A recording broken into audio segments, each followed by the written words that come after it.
microphone for me? Again? One, two. Wow. Probably help if I turn the machine on. I'm not sure if I'm going to be able to amplify into Bluetooth. See, that's what happened last night. So we won't be able to amplify. So I'm going to get the city to look at this. However, we're going to get everything we need on the camera. So the recording is going to be fine. Okay. All I gotta do is turn this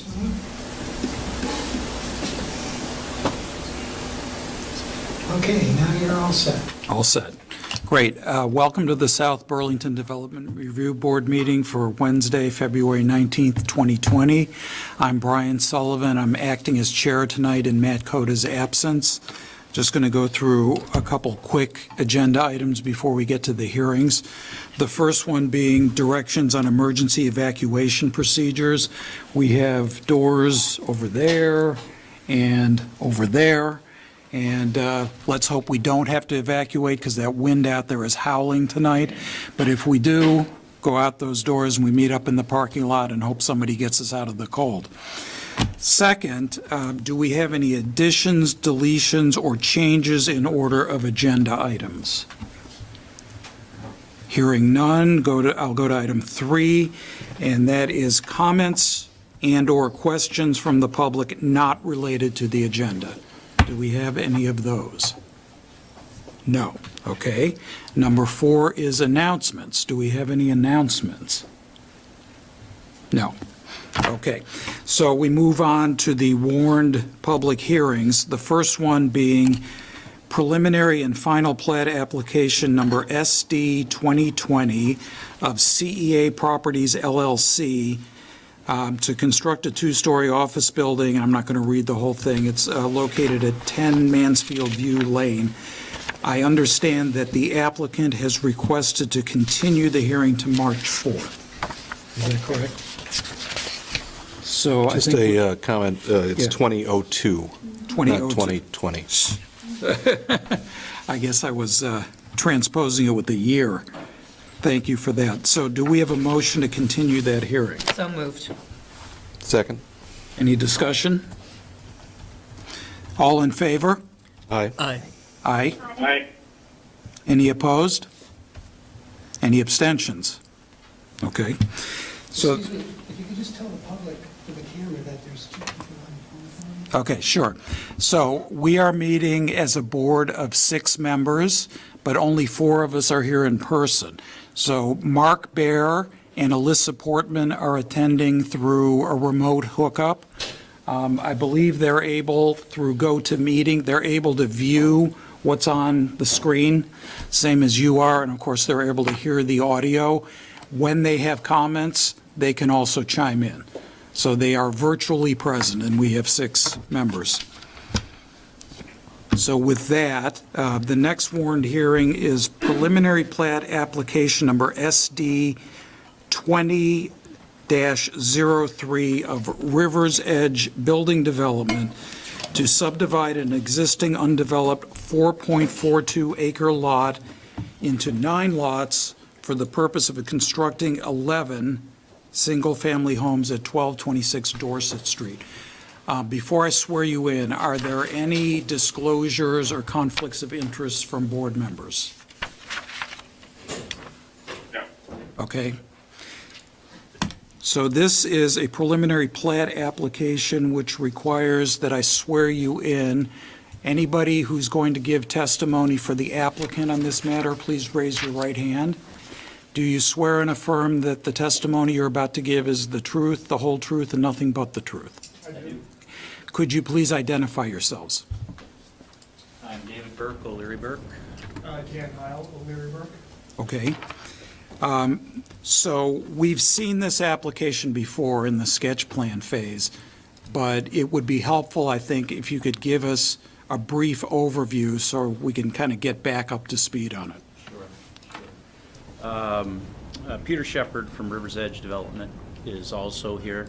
They're the option holders on the parcel, be the developer. So we're at Vermont National. It's referred to two different ways, residential parcel 3 and the clubhouse parcel. Any reference that I previously made to parcel F, at some point that was parcel F, but that was incorrect. So it's this parcel right here. It's right across from the clubhouse. So the entrance to the clubhouse is here, loops around, and comes out there on the south end. We were in on August 20th for the sketch hearing. We've made minor changes since then based on the sketch hearing. The parcel is 4.39 acres in size. It will, a development road is proposed off of Folsham Hollow Road, and it is proposed as a loop road. That's one of the things that was discussed at sketch, and following sketch, staff reached out to DPW and fire, and they both wanted it to be a through road. So that's what we've done. As you said, the proposal is for 11 units. Those 11 units were established in the court decision for Vermont National. They were memorialized in the latest master plan for Vermont National. And the public road, again, comes in from Folsham Hollow, comes out in this vicinity. There's 7 single-family lots on the low side of the parcel, abutting the 18th fairway, and there's 4 carriage homes that are on the inside of that loop road that we're proposing. It'll be served by public water, public sewer. We have 2 stormwater areas along the back of the parcel, and all other utilities are present. I'd like to continue if that's okay. Not really the Go ahead. Not really the overview so much. The units along Dorset Street obviously have 2 frontages. So the premise there was to provide a front appearance for those units, and part of the plans include a couple renderings. One of the renderings shows the units. The main thing is that they do have a front appearance. They have a front porch. They have a walkway that will connect to the existing bike paths. So that's units 8, 9, 10, and 11 right here. So there's their front porch that protrudes in front of the home, basically 2 front yards here on those 4 units. The plans include landscaping near the entrances of all the units, foundation plantings, and also include foundation plantings on both sides of units 8 through 11. Revolved around this project, Vermont National is subject to the 2003 land development regs. And at that time, I hadn't really, I guess I didn't really do my homework on knowing what the difference was compared to the current regs. And we were talking about the 2003 LDRs and the 2018-19 LDRs. They're the same thing. The current regulations are the 2003. They were adopted in 2003. They've been amended over time. The main difference for this parcel is that in 2003, there was just a southeast quadrant. And since then, they broke them into the subquadrants. And when they broke them into the subquadrants, they provided more detail for some of those things. The main difference, which is one of the recommended items, is the 8-foot setback garage. Almost everything else, I was surprised to find out. I went through the 2003 regs, and I matched them up with the current regs, which again were adopted 2003. And pretty much the language is the same, which makes sense because they're the same regulations. So when you go to things like the purpose, there's no change. The standard 50-foot setback from Dorset, no change. The parking, no change. Street trees, no change.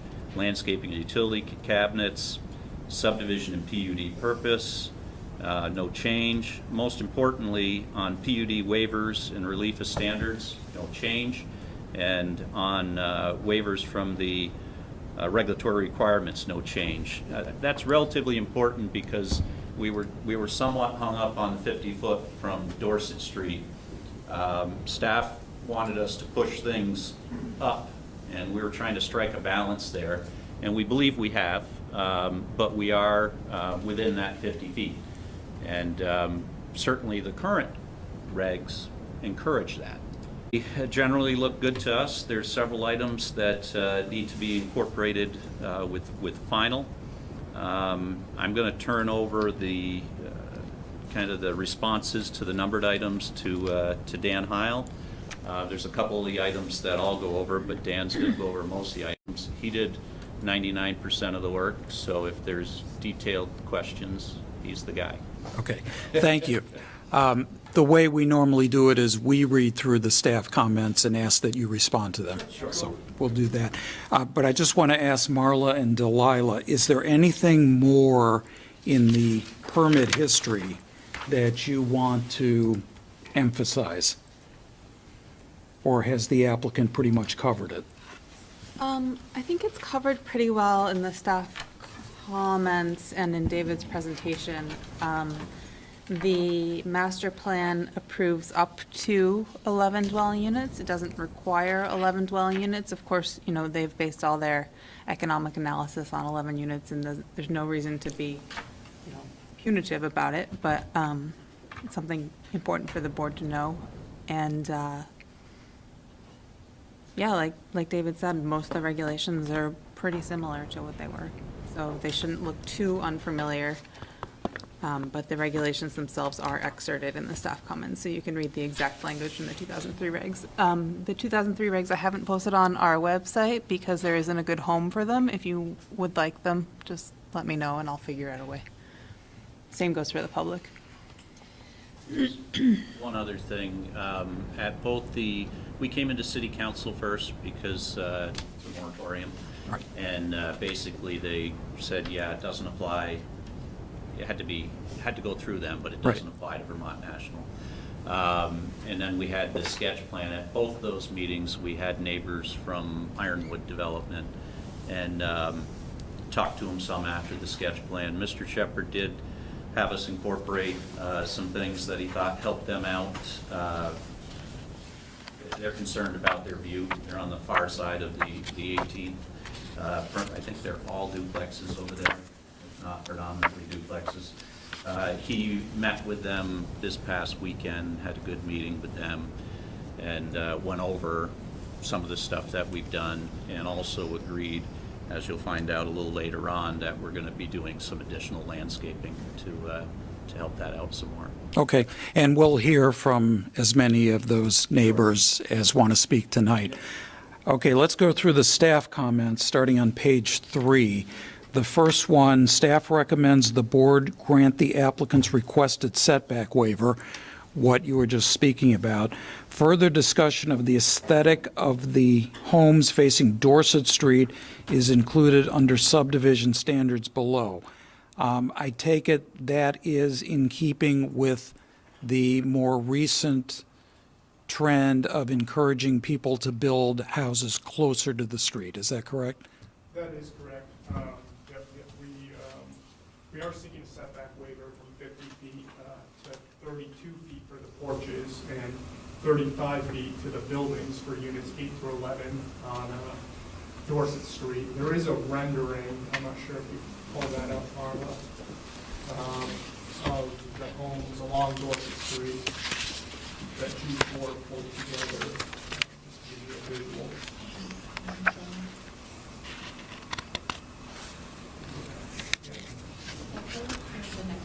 That's it, yeah, right there. So you have units 8, 9, 10, and 11, and this is along Dorset Street. So it'd be 32 feet to the face of the porch and 35 feet to the building. There would be additional streetscaping to supplement the existing trees out there as well, to help soften that. And we are proposing some foundation plantings along the front of the units and the back of the units here, because these units, as David mentioned, have 2 facades, one along Dorset and one along the new proposed roadway. So the thought would be with additional street trees and the foundation planning, that would help soften the view from Dorset Street. Another reason we are seeking that waiver is to help shift the site further west. By shifting the site further west, we are able to avoid Class 2 wetland impacts. There is a Class 2 wetland in the eastern portion of the parcel. And we can go back to the site plan.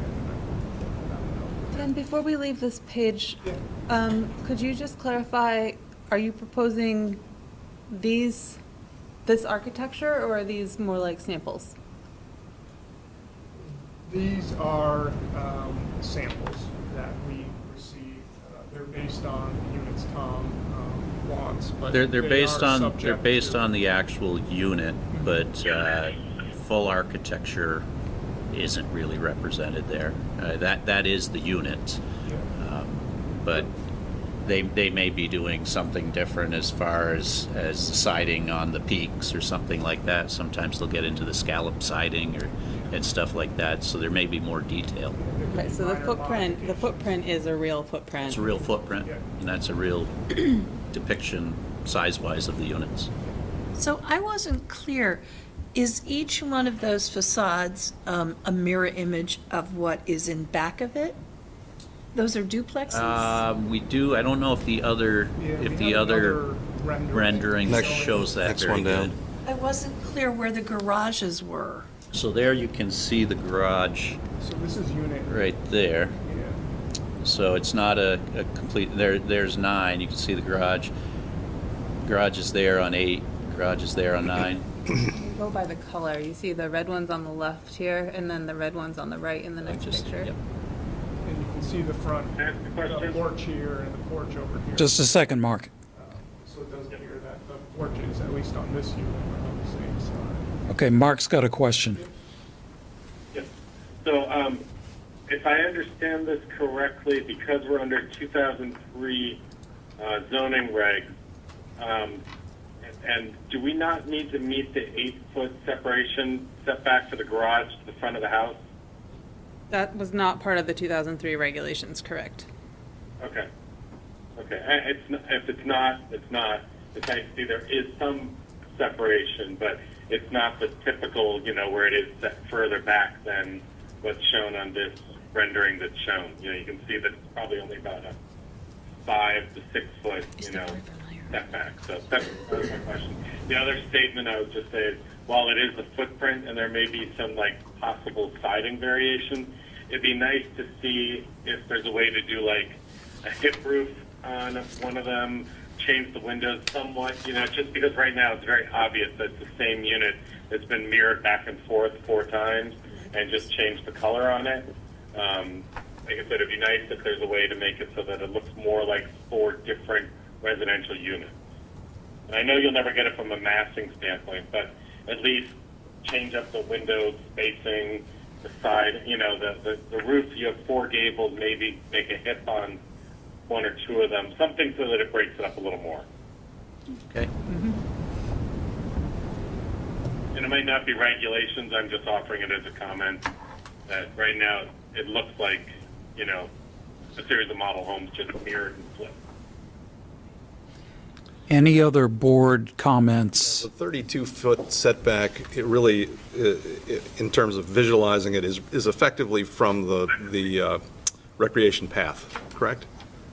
From the property line. Yes, So- which is so almost on the rec path, right? So the property line does vary a little bit off the recreational path. To the Unit- south, it looks like it's Unit right. 11, it's pretty close to the property line. You Right. only might have an extra foot or so. And then down by Unit 8, you might have closer to 5 feet. But so people understand, I understand, I got the picture. Yeah. But so people understand, it's not from the edge of the street, it's No, from, the it's ed- from the edge of the behind street. the edge of the, Be significantly more. yeah. And it's a little hard to see on there. Sheet 3 might be a better representation.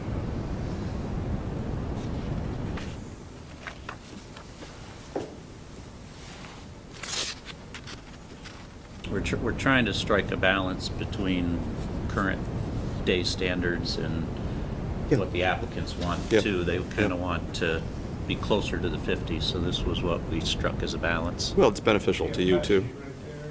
So you can see that the rec path over here is pretty much on the property line, but as you head northbound, it veers off. So the recreational path is further away than the property line. Right. right-of-way line, when you get closer to Unit 8. But again, as John said, the distance is from the property line, so it's more to the edge of the multi-use path, and it's more still to the actual edge of Dorset Street. Okay, thank you. So what is the board's feeling about staff's recommendation regarding the setback waiver? I'm okay with it. I mean, personally, I'd rather see 50 feet, but I think in many, many ways, this fixes several other problems at the same time. We've got problems to the east of there in terms of the water. We've got fire wanting the street to go through. You got to be able to fit everything in, and these guys have approval for 11 units, so I'm fine. Anybody object on the board to granting the setback waiver? Okay, so let's move on to the second comment. Staff recommends the board allow the applicant to demonstrate compliance with the criterion regarding erosion prevention and a sediment control plan. Demonstrate compliance with this at final plat, meaning not at this hearing, but in the future stages. Any comment on that from the board? I assume the applicant's okay with that? Yeah, we're okay with that. What we have provided, although we don't have plan titled erosion and sediment control plan, we do have erosion and sediment control devices shown on sheet 2, such as silt fence, construction entrance. We're calling those out, and we are listing our details and specifications on sheet 5. We will be applying for a state construction general permit, and we will be forwarding that approved permit to the city. Typically, that's a condition of final. Sure. Okay. Third comment has to do with the width of the street. It looks like the LDRs require it to be at least 28 feet wide. The applicant would like a waiver to 26 feet with parking on one side. Staff recommends that we approve the requested roadway width waiver because a narrower width is supported by the fire and public works departments and creates more of a neighborhood setting, while a wider roadway encourages higher speeds and provides more infrastructure to maintain. I assume the applicant is fine with that. Any board comments on that? Okay. No, I'm totally fine with Okay. narrower street. So fourth comment has to do with the sidewalk along the south side of the roadway from the existing rec path to a crosswalk on Fulsham Hollow Road. So I guess the staff is recommending that we look at the proposed crosswalk and confirm that we're satisfied with the alignment. So can you please, Marla or Delilah, show us that? Right-hand side there. Yep, we can do it here. So Okay. at Sketch, we had the sidewalk coming down here across the driveway, connecting into the existing sidewalk here on Fulsham Hollow and crossing the road right here. At the direction of staff, we relocated it further west at the intersection of the proposed public road in Fulsham Hollow. There, they will have a straight shot across the street to connect up to the existing sidewalk on the north side of Fulsham Hollow. And they would also eliminate the driveway crossing over here to relocate. Okay. Any board comments on this item? It is a concrete sidewalk, yeah. Is there a crossing already existing there? Yeah, the difference was, we were taking advantage of this existing crossing, so we were building a sidewalk here. So we removed that sidewalk that we were gonna build and put the crosswalk at the conventional. So we'll have to build a little piece, a stub of sidewalk there. Most of it's crosswalk. Both the existing and the new would be concrete. Realistically, nobody's going to everybody would walk across anyway. They'd walk across, so it makes more sense. Yeah. It's more direct. Will there be two really close together there? Is that? There still will be that existing crosswalk over here. Is that striped as a crosswalk? I don't know if it's actually striped, but Go to the previous sheet. You don't have, just Don't one believe sheet there's up. any strike.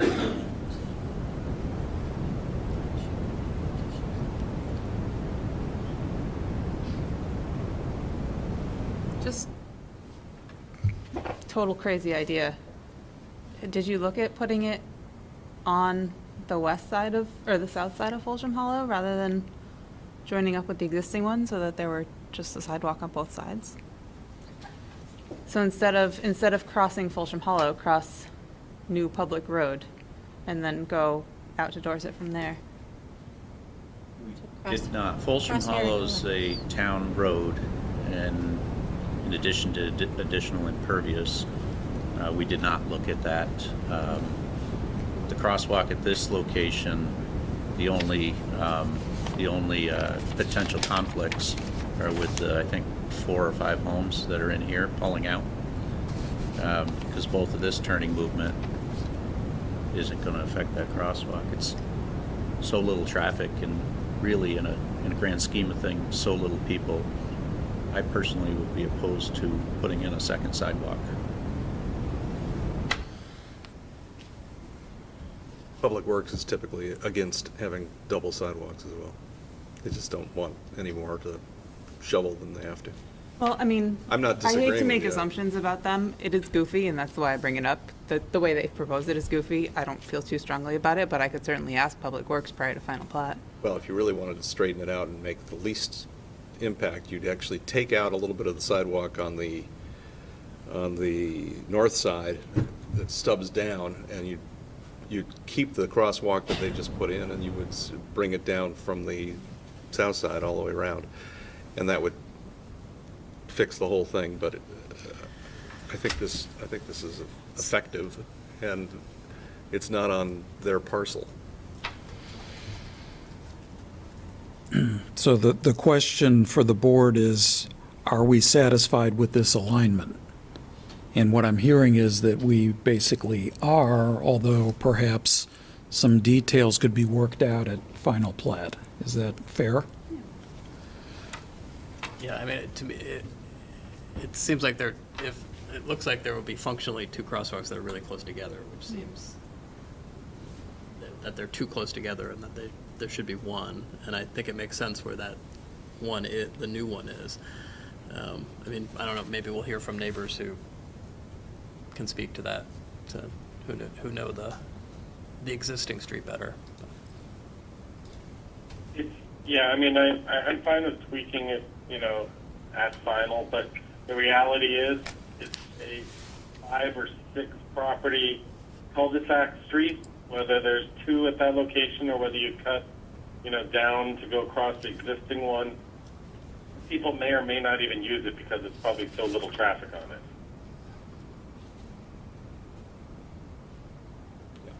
Okay. So I think we're at a point we can move on from that. The next comment has to do with wetland impact, and it seems like this is, again, one the applicant should be okay with, I think.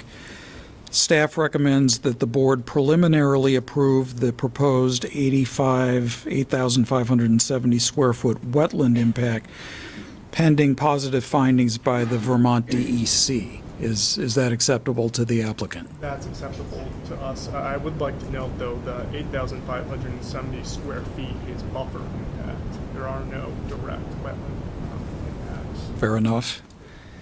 Any board discussion of this point? Yeah, I would just, I think this area is in the comprehensive plan as a source protection area, and just would want, the experts at DEC to weigh in on that. Yeah, and we'd be happy to provide the approved state wetland permit as a condition of final approval. Good. So I think that addresses that comment. So the next comment has to do with visual compatibility. And it was found at the master plan level that we needed to further review applications for individual phases of the development.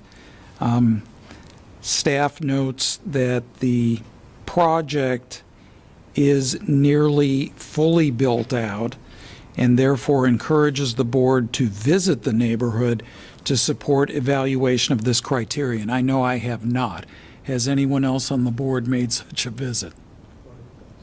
I live down Well, the you street, live so there, yes, right, right. So I assume that's something we can defer Well, you're until going we deliberate on the application. to have further architectural detail for at least the carriage houses in any case, right? So can we push this to final? Yeah, I think it'd be helpful for the applicant to have a, you're on the right track or you're way off base relative to the planned character of the planned development patterns. You think us... Master plan approved 11. 11 is consistent with the planned character in that way. So visual compatibility, is the scale that they're proposing generally compatible? Is the architecture style that they're proposing generally compatible? I think scale is compatible. I would leave it more to Mark to talk about architecture, but they feel plain to me in comparison to much of the rest of the golf course. They feel more like Link Street up We can have G4 Design Studio update the rendering to reflect some of the stuff that Mark already said for the 4 units up front, and discuss with the Shepherds and Paul Brogna on what else they may be able to do on the other units. They are renderings. The ones up on the main road are 2-size and very much kind of the plain Jane version of what they'll be. So we'll definitely dress those up the way that Mark suggested, and then I'll leave it to G4 as far as the additional detail for the single-family homes. I think the biggest takeaway that I'd like the board is that at this location, we felt it was important to stick to, it was 11 units, that's the maximum, and no more than a 4-plex. And originally, we did have 2 duplexes up by Dorset Street. And actually, the through road opened up a little space compared to a cul-de-sac. So we were able to separate those. And we think having single-family units here, period, is better than getting into duplexes or triplexes or certainly 4-plex. I just, the neighbors that are looking from 18 are in a more, there's certainly more finishes and flair to those buildings than these. And so I'll leave it to Mark, but I think realistically there's some room for movement there. John, I agree with you, and my observation was more following what they had said, that these were sort of like footprint renderings to give a sense of scale and mass. I was throwing my comments out not to say, okay, throw on a hip or 2 and move the windows apart and that's what will make it better.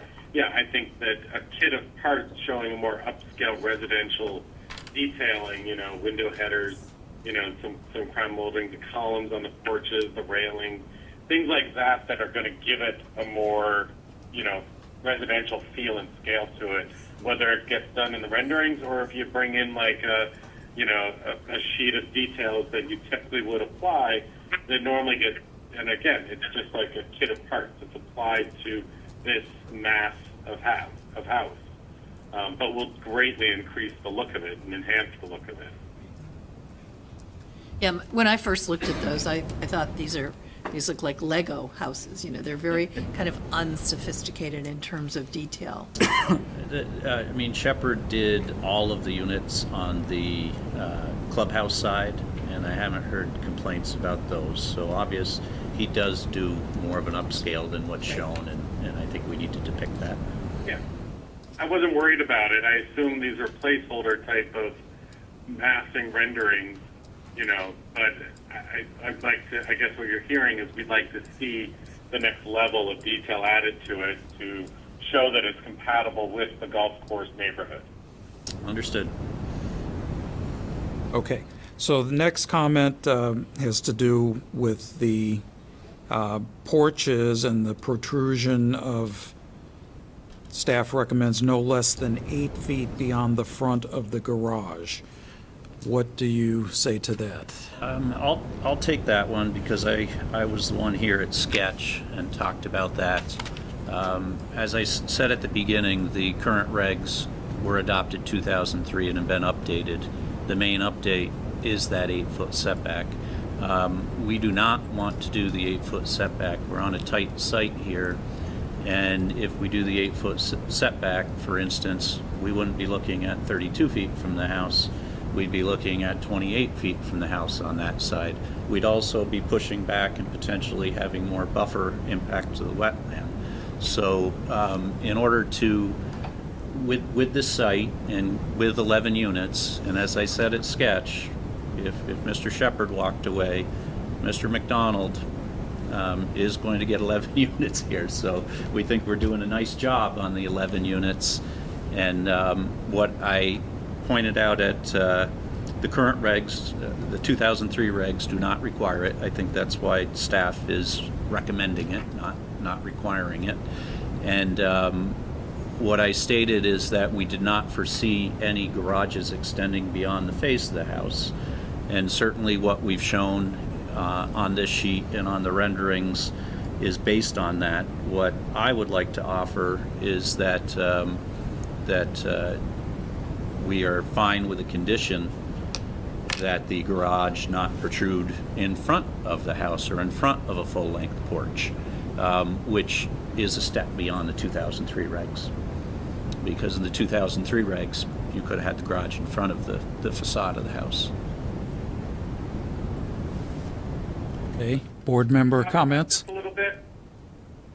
I'm sorry, Mark, could you repeat that? Basically, I'm asking if we can talk about this a little bit because Sure. the 8-foot setback from face of the house, front of the house to the face of the garage, was put in place for a very aesthetically important reason. It was put in place because, so many of these houses became garage centric. Where you drive through a neighborhood, and the garage is either right on the face of the front of the house or it's proud of the house, and it was trying to create a southeast quadrant residential neighborhood feel. And I'm wondering, I understand making, if we were to say it's not part of the regulations right now because it's 2003, but if we're trying to do our best at making each one of these things be compatible with the rest of the golf course and with other developments, would we be, as a board, and then have to, obviously ask the applicant, so I'd ask the board first, would we be willing to look at even more of a front yard setback if it would allow the front porches to become deeper and, if the applicant would agree to the 8-foot, which is what's current, though I know they're not required to be what's current. I just want to throw that out there. Well, my comment would be that, and I hear you, Mark, but looking at the rendering, the street rendering, not the Dorset Street rendering, but the internal street rendering, they appear to be a couple feet internal from the face of the house, and the porch sits out 4 feet, 4.5 feet, something like that. So you're back 5.5, 6 feet anyway. Yeah, but the applicant's asking for a condition that says the garage will never go beyond the face of the house. So if we're going to say, then if we're not going to hold them to 8 feet, which they're not required, I don't want to agree to a condition that says the face of the house. Some sort of compromise where we don't get the garage right on the face of the house and we go backwards in our aesthetic regulations, even though this was approved under 2003. Yeah, it is on the face of the house, on the interior ones, aren't they? So did you guys see the example I brought up across the street? Oh dear, now it's frozen. Oh. Units 4, 6, and 7, Mark, on Okay, the, sorry. Here it is. those are flush. They have a full-length porch, but the garage is shown flush on 4, 6, and 7. So this is a similar development across the street, duplexes, where I think the garage is flush. Yeah. Fortunately, you can't drive in there because the Yeah, Google that- car didn't go in there. Well, I think the point there is contrary to what we're talking about. Vermont National is 2003 regs, and there's a lot of houses where Mark is saying the 8-foot setback. The 8-foot setback is not the norm at Vermont National. And those at Nicholas Circle, the garages actually protrude in front of the facade of the house. So we think that we are taking the step that we're able to take because of our space limitations by stating that if we were to take one more step, Mark, we wouldn't have a problem with no more than 3 being flush, because that's what's shown and that's what's proposed, and then the balance of the units would have a minimum 4-foot step back. Okay, I mean, I can live with that compromise because, as you point out, you're right. The majority of the golf course is under the old regulations and do have the garage-centric designs.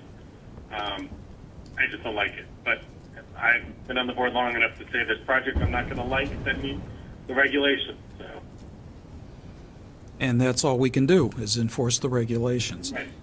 So So do we have, I would appreciate the no more than 3 and stick with the ones that you have maintained the setback to stick with it. I would just like to comment that,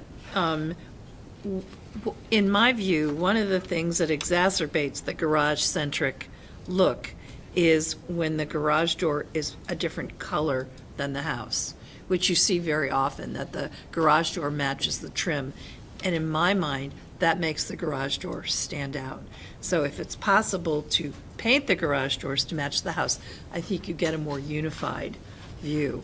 But I don't know if that's possible, given the materials of But you garage wouldn't doors. paint them, but you can get garage doors in any color pretty much. So I mean, I just think the We can pass trim that color on to makes the- them stand out even more. I think white makes everything look bigger. But a big garage door is a big garage door. so are we at a point of understanding on that comment? Sounds like we're getting If- there. If the rest of the board is okay with our, I think we're throwing it out there as a, beyond the 2003 regs, that no more than 3 would be flush, and the rest would have a minimum 4-foot setback. Anybody, Mark's okay with it, anybody uncomfortable with it? That's great. Okay. So I think we can move on to the next comment, which has to do with open space. One of the criteria we look at is whether open space areas on the site have been located in such a way as to maximize opportunities for creating contiguous open spaces between adjoining parcels and/or stream buffer areas. Staff comment, well, before the comment, observes that there are no significant areas of open space proposed on the property other than that which is protected as a Class 2 wetland.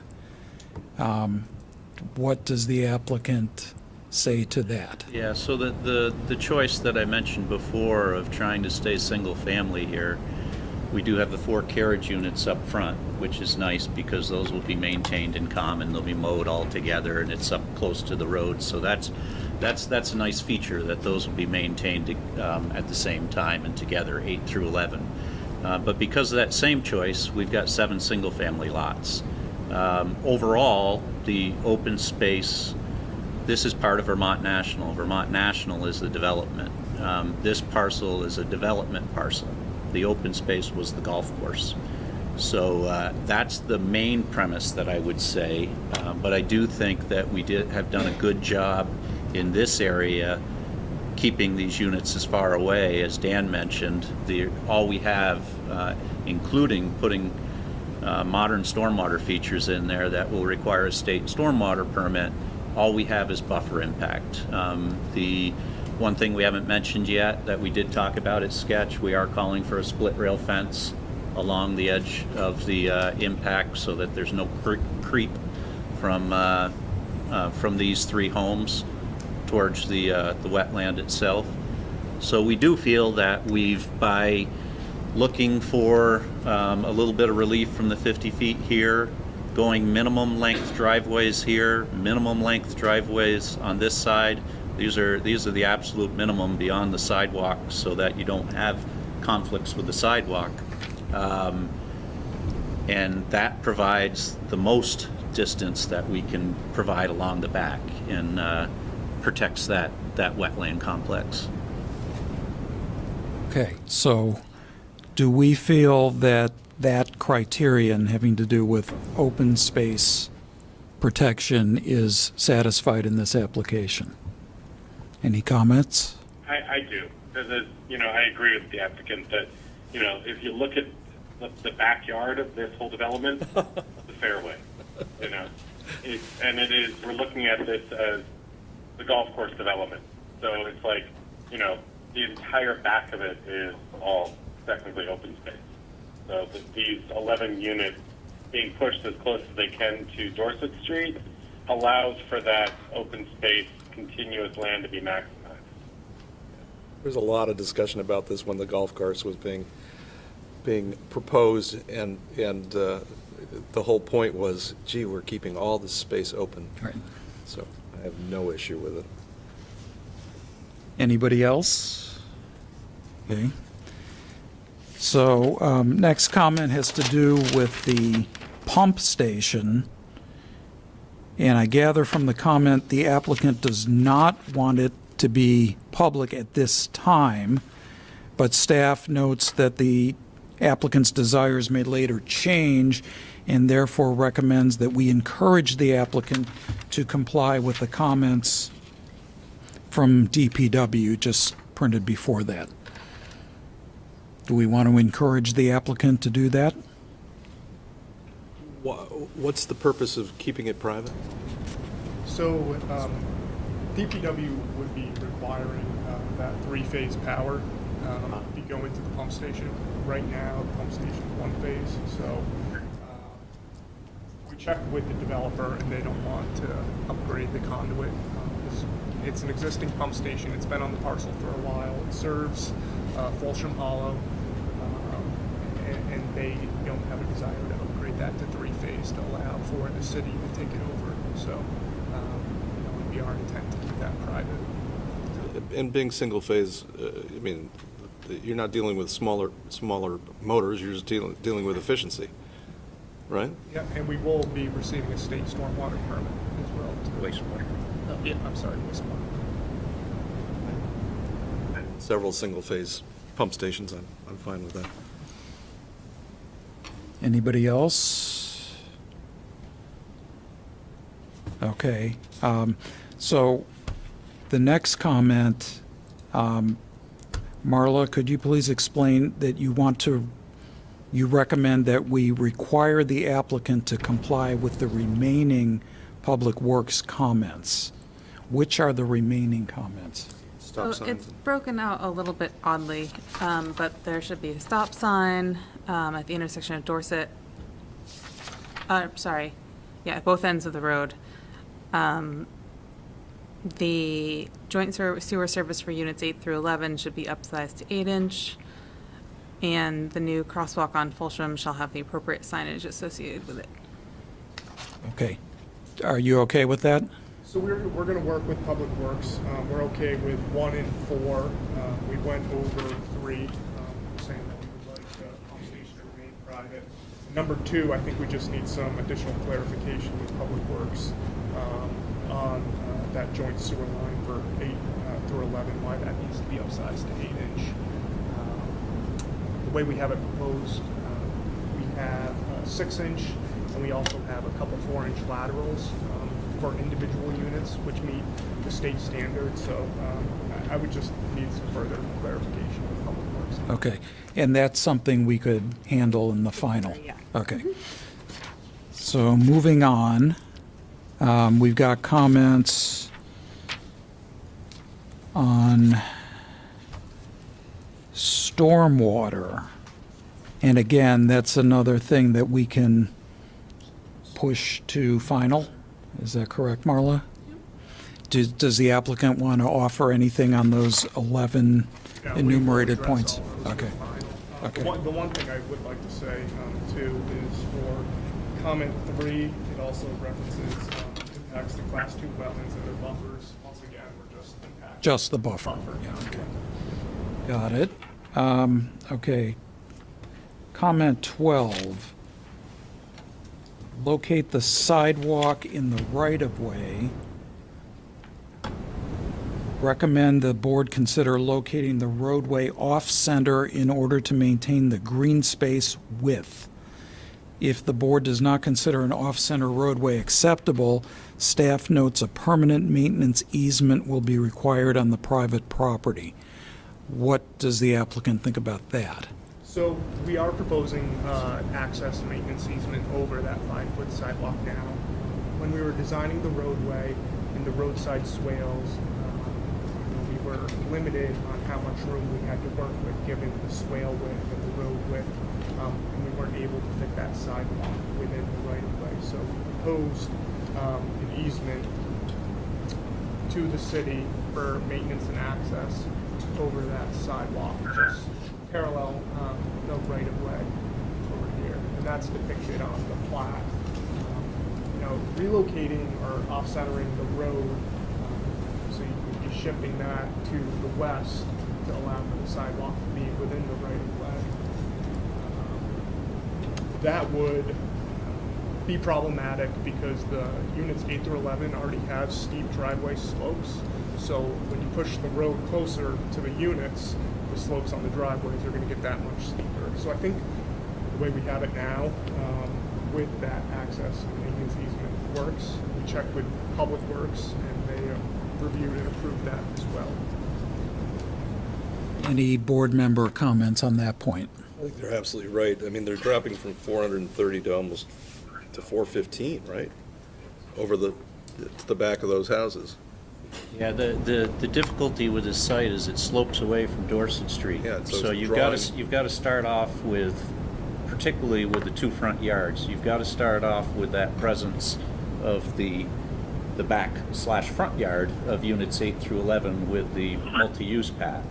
So what we did was we said we want to be at least a half a foot higher at the porches for those units than out at the bike path, and then have the maximum step in the garage, maximum steepness of driveway there to set the road. The road's a little bit higher than we'd like, but that's the lowest that we can put it. And then the land keeps going down, so it's by, as Dan said, by pushing that road up, it just So that wasn't makes it really tighter. the comment, and I just want to kind of cut you off because I don't want to like have a discussion about something that isn't what we meant. The idea wasn't to change anything about the site. It was simply to move the right-of-way lines so that the road stayed the same and the right-of-way line got squished down, so the sidewalk The was in. right-of-way on yeah. the west side just shifted down. Yeah. So that would affect the front setbacks for those units too, if we did shift that right-of-way further east, if I understand. It would require a closer setback for units 1 through 7. And if, I'll double check with Justin if they're comfortable with the permanent easement. Those driveways will have a low point in them on the east side of the road, which sometimes gets a little challenging. We do hear some complaints from neighbors saying, how come I have to have this swale running across my driveway? I think the applicant's done a pretty good job minimizing those, but you can see if you zoom in that there is some low points across some of those driveways. Yeah, we added a couple more structures than we normally would, but certainly by today's standards, the days of the wide roads with the curbs and catch basins have given way to the shallow swales with grass and treatment.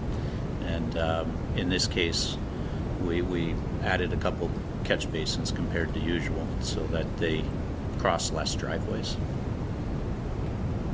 So if I could make a suggestion, what I would propose to do in the decision is write this as the board preliminarily approves the roadway maintenance access agreement, which leaves it open to having a conversation with DPW at final plat. Okay, applicants are nodding, so that sounds like a good way to move forward. So let's keep moving forward as fast as we can. The next comment has to do with a maintenance plan for open spaces. I don't think I was present for the sketch plan review, but apparently we requested that the applicant provide that plan for this level of review, and staff says that the applicant has not done so yet. So what is the disconnect here? Well, I don't think there's any disconnect.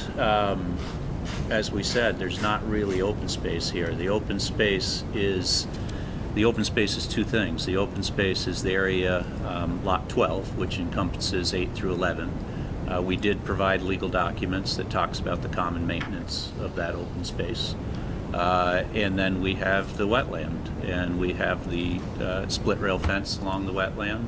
We'll have the wetlands permit restrictions and the wetland reference in the legal documents. So for this particular project, I think we have addressed it. Okay, so that being the case, do we want to require the applicant to provide more of a maintenance plan, or are we comfortable with what they've submitted so far? Well, let me just make sure I understand this, Dave. Everything in the 1 through 7 are all private lots, and one in particular goes all the way up to the lot line that's next to. Correct. Yeah. Okay. So there isn't a common maintenance plan for those lots. There's the legal documents include required common maintenance of stormwater. Right. Don't know that they may need to be updated to reflect the wetlands. They need to reflect the future stormwater permit, the future wetland permit, and that's partially on lots 1 through 7, or Sure. maybe lots 2 through 7. But up on lot 12, which encompasses units 8 through 11, the legal documents do talk about the common maintenance of that. So I think we need to do a little follow-up with the project attorney as far as referencing the state permits. But there's already references to common maintenance in the documents now. Are we okay with that at this stage? Yeah, I think those open spaces that are going to really need maintenance, those that are the wetland. The wetlands. Buffers, And and buffers, the yeah. state's going to come down on them for that. So Sure. I don't have an issue. Marla, was there something else that you were aiming for there? No, I guess what you brought up about it all being private land is a little bit unusual. Typically, we see a singular open space management plan. Yeah, So an association we of weren't some really type. looking in the deeds for that kind of information. They did provide the deeds, but it didn't even occur to us to say, oh, this is where it says it. So we'll take a look at And that. Dave, there's not going to be any kind of deed restrictions on the 7 lots as to how they No. maintain? There is Mr. Shepherd, no basketball hoops, no recreational vehicles. He's got all of his normal stuff in there. Okay, all right. Yeah. So the lawns will be maintained? Yeah, he makes sure on stuff I'm like not that. seeing that in the It's deeds in the, that it's you in provided. the declarations. But that lot 1 through 7, or sorry, 4 through 7 are where the board is saying that the open space really is. It's that wetland, right? So if I'm looking at the deed for lot 7, I apologize, Delilah, this isn't in the packet because I just sort of said deed. The board doesn't need the details on this. Yeah, like I'm looking, a couple of things that we talked about. 6.1 is responsibility for upkeep, common elements. 6.4 is the stormwater expenses. I don't know that I can find it right now for you, but I did read it, and regardless, we've already agreed that we need to do some upgrades to this for final 2. When we receive the state wetlands permit, we'll be forwarding that to make sure that's incorporated into Sure. those deeds for 4 through 7. Which the Fine. wetland Okay, yeah, I'm not sure that I have what you're looking at, because I'm opening the deeds and they're just little 2-page documents. The one that I'm referring to is the declaration. Oh, got it. Can we move on from that? Yep, so the applicant will be making some updates to reflect the state permits in the declaration. Sorry, not ready to move on. Will units 1 through 7 be part of the, They will have the restrictions on uses the same, more than what I responded to John on. And all the units are responsible for the wetland and the stormwater. Units 8 through 11 are solely responsible for the Lot 12 common space, the land around them.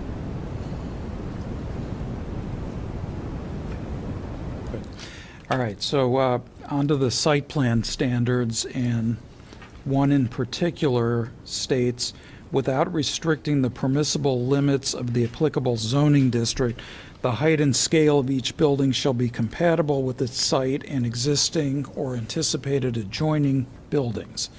So staff here observes that the buildings that we should be concerned about are those on Folsham Hollow Road and across the fairway, and based on those renderings, which we now know were not the final product, staff was concerned that the renderings differed in both scale and complexity compared to the existing homes. I think you addressed the complexity, I think. I would agree, scale-wise, these are going to be, Ironwood is duplexes, large duplexes, so obviously they're bigger. As you know, Vermont National is a mix of mostly duplexes, single-family homes of varying sizes. You have very big ones off of Four Sisters Road, and so these will be smaller than certainly smaller than the duplexes of Ironwood, and smaller than the closest houses in Folsham Hollow. Similar to some of the later ones in Folsham Hollow. The first ones were when everybody was overbuilding. But not small by any means. These are going to be upscale Vermont National homes again. So are they more similar to the Four Sisters? Yes, That's yes. what I- Four Sisters was done by Shepherd, and these homes would be very similar to that in size and. They look and feel a little bit like that. Yes, yep. What's the height to the peak of the roof? I on don't those? have exacts for you now because of the lay of the land, as you see there. One of the questions from Ironwood before, and that Mr. Shepherd went over with them, you can't see it very good there, but they're proposing lattice underneath the decks. One of the big things is they didn't want to see all this expanse, so they're doing lattice under the decks, and then we haven't handed it out yet, but with what Terry Krinsky has looked at for additional landscaping, he has also suggested that vines be added to the lattice on both sides to blend that in even better, and some additional landscaping to the back of them. So these will be at the back. They're 3-story. At the front, they're 2-story. They conform to the LDRs. Okay. Do any board members feel that they don't conform to that part of the LDRs? Well, they certainly conform to other units found on the golf course in a number of places. I don't remember. I don't know enough about the LDRs from 2003 to think that they aren't. But Well, I think what we're looking at is just the height and scale of each building shall be compatible with existing or anticipated adjoining buildings. I would tell you that you can find those all over the place on the golf course. These ones, for instance, won't be as high as the closest house on Folsham Hollow. The one just below the access is a very large house, 3-story at the back, and just because it's a larger house, it's higher. Some up on the hill that are right off golf course road that are really tall. Well, I don't read this as requiring uniformity. I require, it uses the term compatible, and to me, that's not the same They're as. single-family homes Right. are compatible. Okay. Okay, next, Applicant has requested a waiver of the requirement to show proposed electrical and gas layout. Staff recommends that we grant the waiver, but ask the applicant to describe their general plan for utilities in terms of whether they will be above ground or underground and from where they will be served. So can you address that, please? So utilities will be below ground. We forwarded our preliminary layout to Green Mountain Power and Vermont Gas, and they're currently working on that now. So as far as where they would be served from, that's going to be up to Green Mountain Power, Vermont Gas. I don't have an answer for that right now, but they will be underground. Okay. Any board members have any comments about that? Okay. So next item, there is a landscape waiver request in the amount of $3,200. So they sent some additional materials that I think they wanted to use in their presentation. Okay, then go ahead. I've got a letter here from Terry Krinsky. Is this what you emailed me? Yeah. Okay, then I don't need it. It's on the screen. Okay. Is it? Look at it up there, but thanks.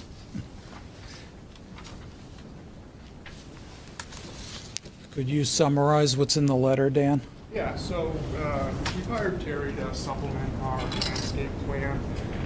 He's gone through a few objectives that he's trying to meet regarding the Dorset Street streetscaping, as far as adding the additional trees out front of units 8 through 11, as well as the shrubs on both sides of the units for 8 through 11. He's also referring to some additional screening at the north intersection of Dorset Street and the Project Loop Road. So that would be at Folsham Hollow Road. He was looking at adding some additional screening there for vehicles traveling southbound down that way. And we would make sure that would be far enough back that it wouldn't affect sight distance. Going through, just to address this comment here, Terry is going to be revising the landscape plan. We are going to be proposing additional landscaping. Confident that we will be meeting the minimum landscape requirement. So when we come back for final, with that final plan, final landscape plan, we'll no longer be seeking waiver for that amount. Or any waiver at all? Or any waiver as it pertains to landscape. Right. Yeah. That last part on views from Ironwood, Yeah. I kind of already touched on that, but that's additional landscaping towards the back of the units. Yeah, and I was going to touch on that too, and that's one of the, I think it's comment 18, about privacy for the proposed yard. Why don't you just go ahead and jump Yeah, into that? so Yeah. in going through Terry's letter here, we are proposing a retaining wall along the stormwater treatment practice behind lots 3 and 4. That's just to give lots 3 and 4 a little bit more of a rear yard. And Terry suggests that that retaining wall, rather than be poured concrete, be decorative precast block or boulders. So we'll make sure that we update our plans to reflect that. He also talks about planting scattered trees behind units 1 through 7, and these will be planted in informal geometry between these units and the property line, which would provide some additional screening from ironwood. And as Dave mentioned before, the lattice lace below the deck is proposed on units 1 through 7, and Terry mentions adding some plant-like vines in the corner of that, just to soften that lattice a bit too. That retaining wall it's only 2 feet high, so it's fairly tight back there. We didn't want to go sloped right towards the house, so it's only this high. I think boulders have been used predominantly on the site, and I think that's a softer look. Yeah. I think that's If what I we was looking prefer. at it, I'd rather see the boulders. That's what we prefer also, Yep. yeah. So, Marla, is comment 19 related to that wall, or is that some other fencing? that is related to screening. So the planting, so there's screening required between dissimilar uses, or when a property's appearance should be improved. The screening should be 1, 2, and 3, or 4, the screening can be a solid wall or fence. Staff comment number 19 is fence doesn't really seem appropriate here. You should go with one of the options in 1, 2, or 3. And we will be going with vegetation. The only area we are proposing a fence is along that wetland buffering pact. That's split rails. Right, rail. but the screening will be via vegetation Vegetation. otherwise. Is Does that a continuous split rail that you're proposing? That is a continuous, well, it's continuous from Folsham Hollow to the 18th Fairway property line. I want to say it's about 160 feet long. It's continuous along that wetland Yeah. buffer impact. So we're down as a city, one natural resource committee at the moment. But I know on other projects, they've suggested sort of a broken split rail to allow wildlife passage rather than a contiguous one. We've also seen boulders or markers or other things that maybe, I mean, Thank you. frankly, when you go and dig this up, you're going to have a lot of boulders. We've done, yeah, we've done birdhouses, we've done boulders on this site. Birdhouses haven't had the best performance. Right, and on this site with, well, on some sites they work well, but as the sites get tighter, we do think that this split rail fence, if you want openings in it, but a split rail fence, small animals can go under, bigger animals Deer jump can go over. over, yeah. Yeah. It doesn't preclude any No, wildlife. really, And really. it's just going to be in the corner of the site, Yeah. right here, so. So it's really lots 4 through 7 across the buffer. Right. Correct. The Yeah. buffer and or the buffer impact. The buffer impact. It would be at the limits of our proposed impact. So it's not going all the way up to Dorset Street. No. No. It's just, yeah. No, it'd be continuous from here all the way down to here, along the buffer impact. I think, I know from personal experience that you can walk on that golf course and go past the orange stakes without any trouble at all. Why would you have done that? I don't know, this white ball went in anyway. But, I think it does make some sense to have something, whether it be broken or not. I think we can decide that in final. But Final, yeah. So I think we've addressed all of the staff comments. And at this point, I guess I will ask if the board has any other comments before I open it up to members of the public. Seeing and hearing none, are there any members of the public that would like to present testimony on this application?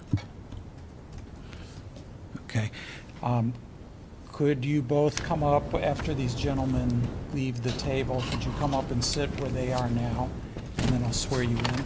Nope, they don't need to be Oh, sworn they don't in. need to be sworn in? Nope, but we do need their names. Okay, so just come on up.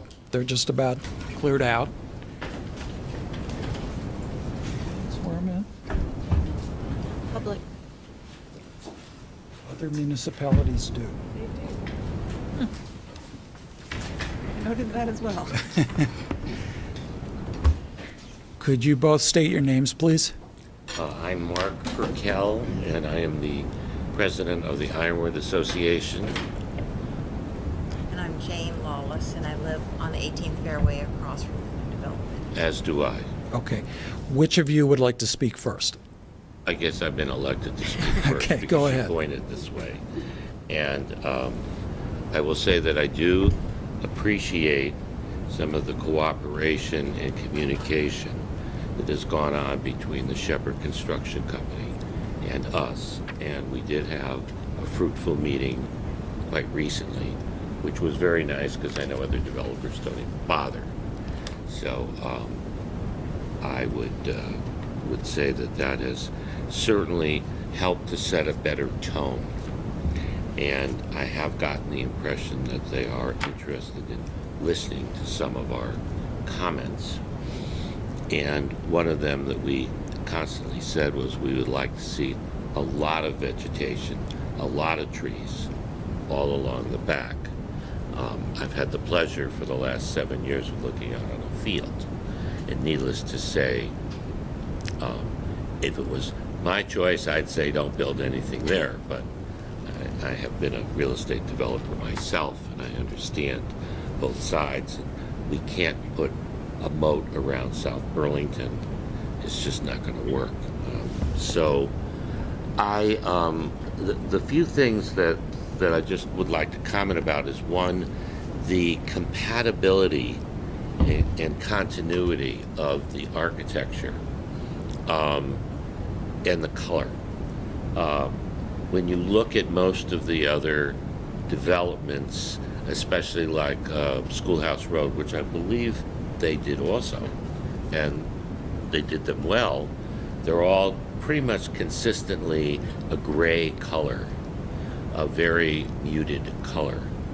And it seems when you drive around the neighborhood, there's a lot of that, and especially with that level of density, we would certainly encourage that they, just like the ones that are there, that if they could be closer to the gray, the Cape Cod look, we would certainly appreciate that, because I recognize that the renderings that they had that were computer generated certainly, hopefully, did not represent what's going there, because it was really kind of depressing to look at that and see that, and so that would be one of the things. The architecture itself, the consistency of size, I'm still unsure as to what are the sizes of these houses. How big will they be, or small will they be? And I did notice, when I look at that map, the one that's all the way to the left, I don't know whether that's number one, seems to be a whole lot larger than number 2 and some of the others. And certainly I would like to see a consistency in size, just because I don't want to see one big house here, as we see right there with that first house when you drive down the street. But to see that consistency, because that will enhance, it's kind of like all boats rise with the tide here. The better, nicer that development is, one, the more money they're going to be able to get, because the more it looks like the other neighborhood houses. And living in a house on Ironwood and across the way, I would love to see if there's going to be something there, something as close to that type of color and architecture as possible. And I said at the first meeting that I attended was that it would seem to me that they'd be able to get more money if the more they looked like Ironwood than if they looked like the ones that are further down the street. That's all I have at the moment. Okay. Thank you. For listening.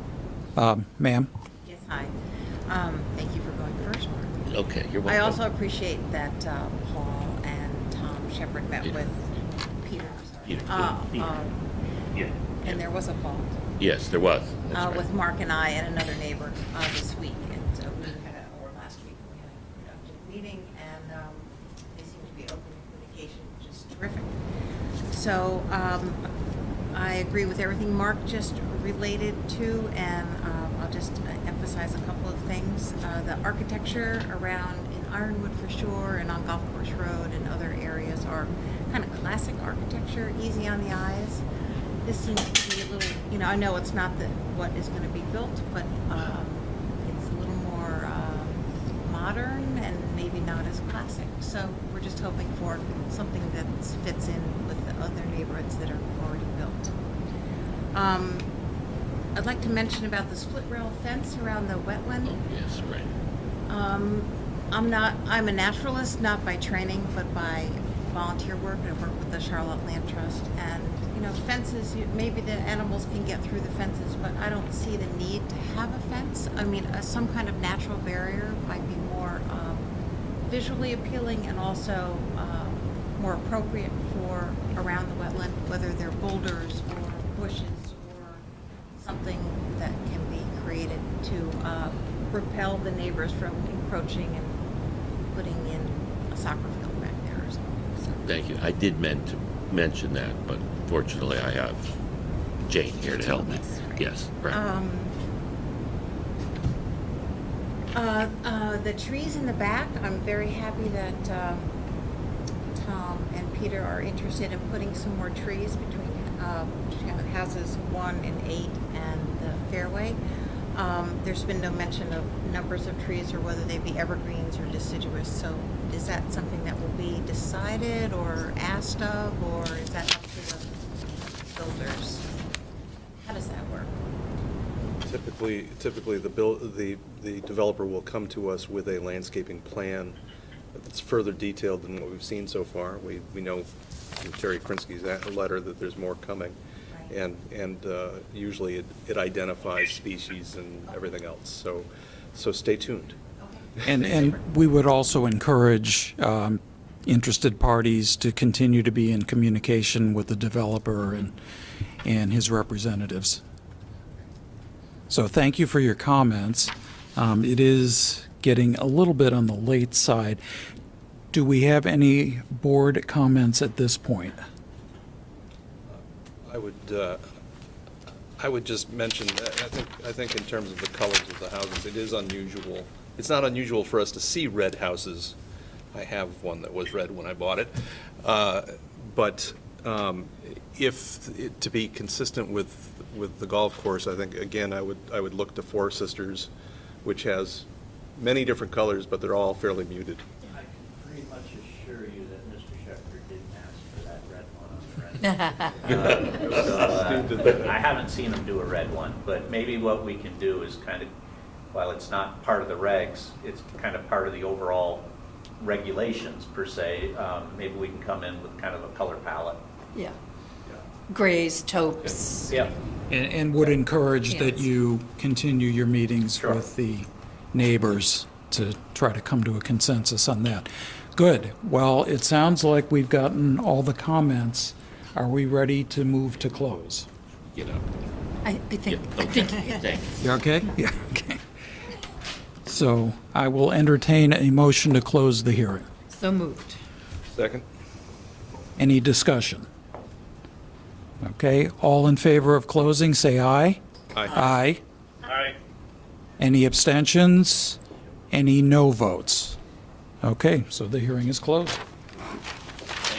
Thank you. Thank you. So next item on the agenda is preliminary and final plat application SD-2004 of Scott McAllister to subdivide an existing 1.23 acre parcel developed with a single-family home into 3 lots of .63 acres, located at 1430 Heinsberg Road. Who is here for the applicant? Scott McAllister. And I have a disclosure. Okay. Scott and Sandra were neighbors of mine in Williston for 20-some-odd years. I don't believe that has any impact on my approach to this.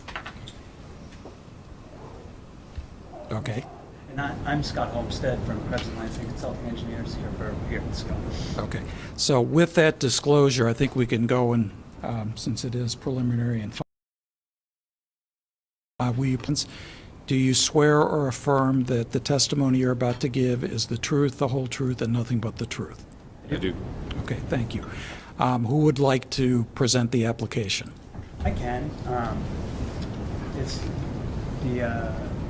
we were here for sketch back in the fall, and the basic project layout has not changed since then. This is an 1.25 acre lot with an existing house that fronts Heinsberg Road. The address is 1430 Heinsberg Road.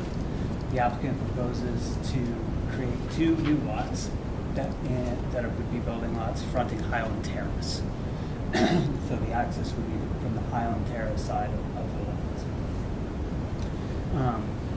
We're discussing 2 new single-family homes. They would be connected to municipal sewer. As part of this project, we would connect the existing house to municipal sewer as well. It's currently on an on-site wastewater system.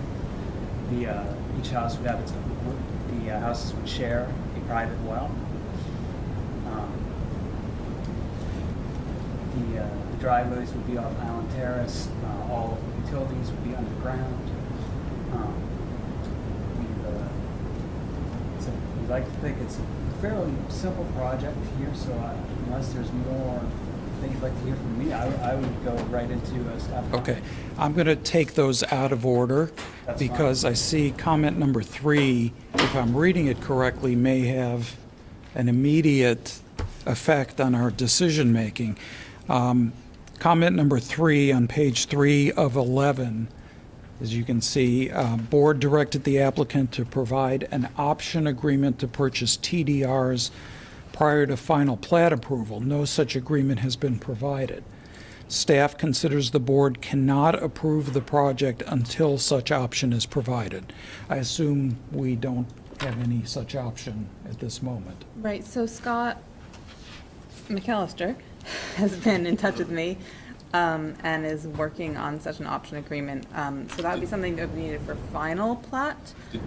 You did send me I something did. Did today. you not get it? I did, and I apologize. I put all the stuff from Scott Olmsted into the supplemental folder, but not that one. So this is something that's required for final plat. I think it's perfectly fine to say, we have a draft. All we would have required anyway is a draft. Okay. I sent it to our attorney. Okay. She's reviewing. So this is not a showstopper? No. As it appeared to be. Good. But- Okay. So Marla, can I ask you a question? Because, Sure. the applicant chose to combine and go with combined preliminary and final. Oh, right, yeah, okay, sorry. Inuit? Yep, all right, so let me put it into the folder so Delilah can put it on the screen then. Here's the agreement modified for my project. I just put it in the handouts folder, and it's the one that has a funny number. There you go. There you go, draft option agreement. So typically, the board requires a draft. They look through the draft. If the draft looks acceptable, then they say, great, close enough. We'll have the city attorney review it and record it in a form acceptable to the city attorney as a condition of approval. I understand that Scott based this on examples that the city has previously approved. So I would say that it's likely pretty close.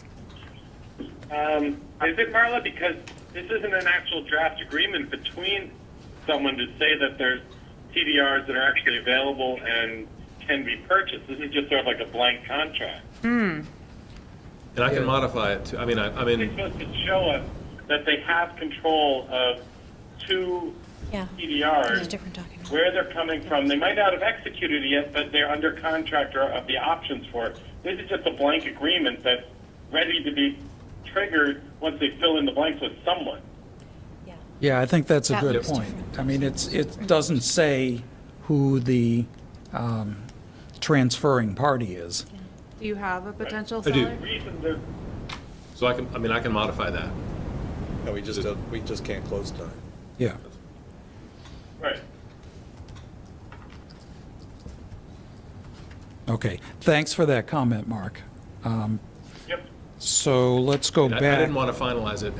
He's got to talk to his lawyer.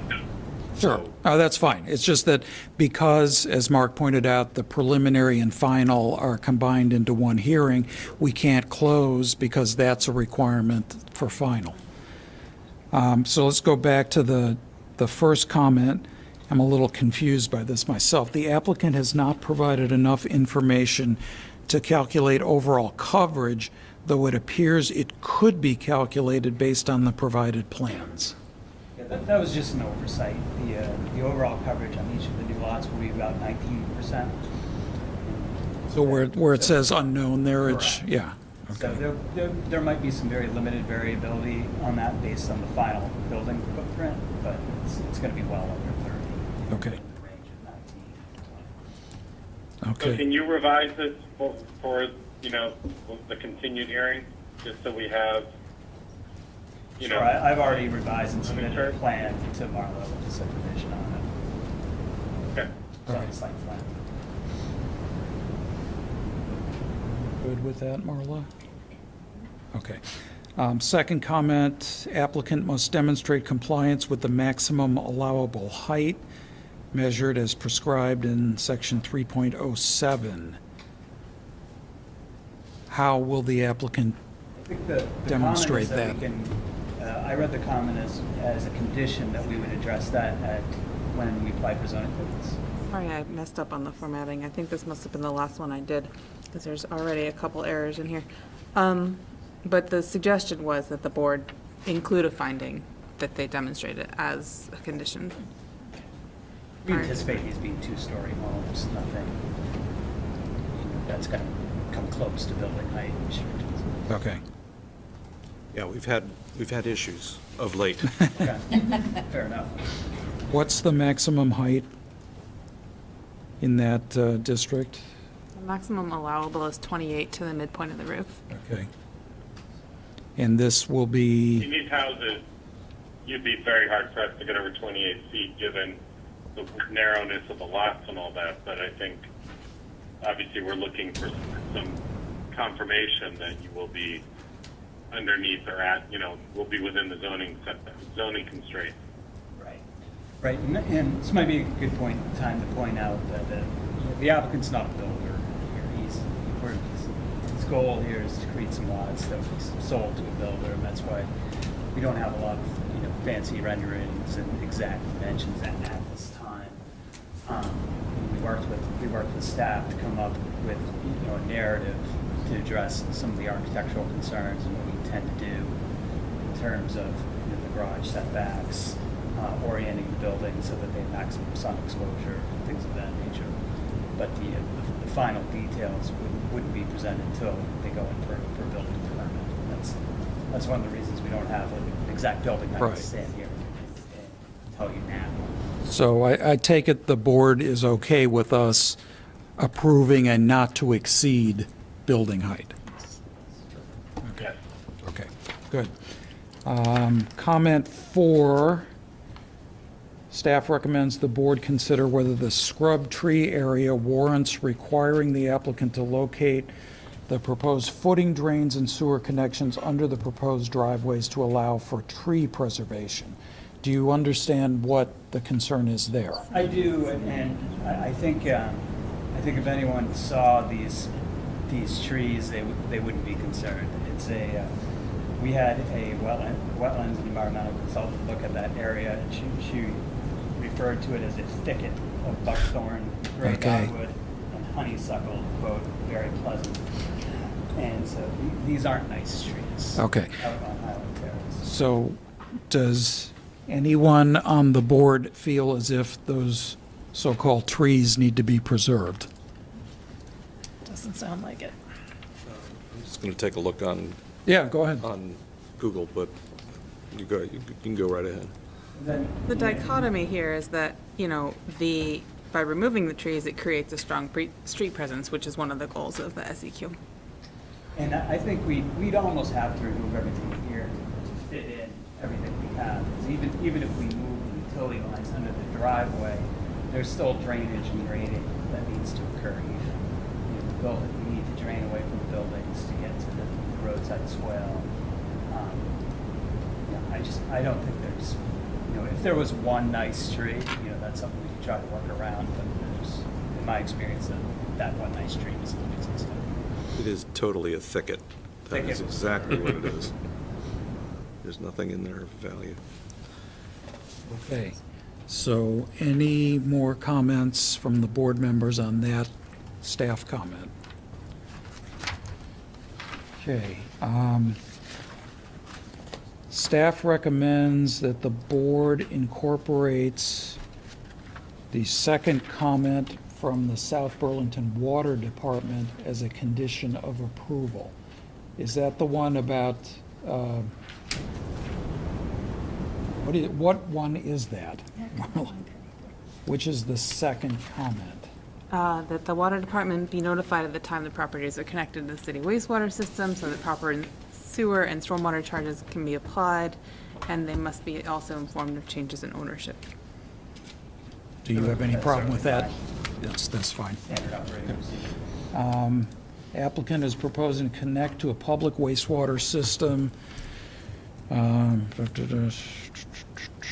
Staff anticipates that they will have an update on the status of the request for wastewater allocation by the time of the hearing. Do you have that? We have the preliminary allocation. Okay. I think I forwarded that tomorrow.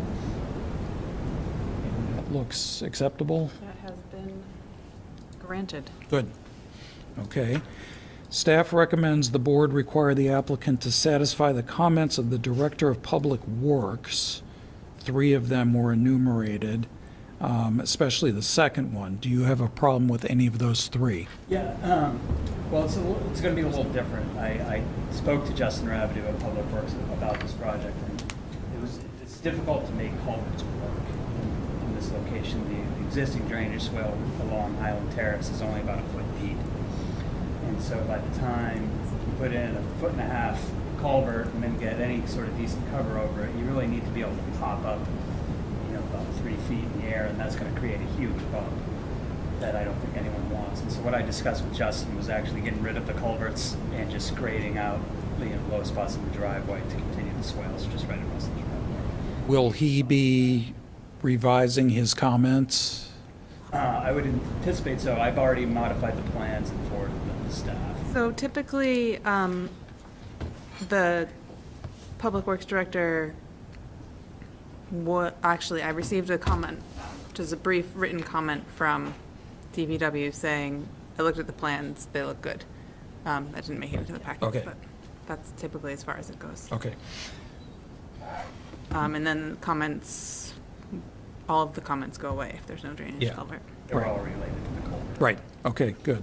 So next item has to do with screening for wetlands on the eastern property line. Has that been done? Yeah, so even prior to sketch, we had Dory Barton from Arrowwood Environmental look at this area for wetlands. She determined they were not. We've since forwarded a concurring opinion from TV Heat, the Wetlands Division. Do we have that, Marla? Yes. Okay. Okay, then comment 9, staff recommends board require the applicant to comply with comments 4 and 6, which are the tree retention and the No, it's- wastewater? It's Or is just- that, are you talking about 4 and 6 of the stormwater? Yeah. Yeah. Okay, So snow storage on the EPSC plan, that's in the supplemental materials if you want to flip to that. Yep, that one. You already have that. Close it? It's okay. I thought I had it. So if you go to the EPSC plan, that's shown, and then they also have amended their silt fence and added a note that it'll have to be maintained, what did you say? Right, so the comment from Dave was to add some silt fence down slope of the buildings between the buildings and Highland Terrace. So I put some in, but noted that it's gonna basically have to come in and out as they connect, putting drains, sewer services. So that's fine. So both of those comments have been addressed with the supplemental materials. okay. So I don't see any other staff comments. So then that leaves the TDR option agreement to update it to show who the potential seller is. And so the option agreement, going back to that, if it's just the option, does that need to be signed then? I was thinking that you don't need to execute the sale, you need to execute the option Have an agreement. executed option, sure. We've always relied on city attorney to sign off on it. Right, the format of it, sure. But, No, not the format, but the actual agreement. It's not, they don't have to purchase, they just have the option to purchase it, so that when they pull their zoning permit, they can trigger it and actually. right, so that option has to be executed prior to, Correct. oh, I guess prior to recording, right? It doesn't have to be prior to closing. Correct, but it has to be Okay. signed. Has to be So signed have prior an to, agreement with someone, but not sign it. you have to have the agreement signed prior to recording your Mylar, though.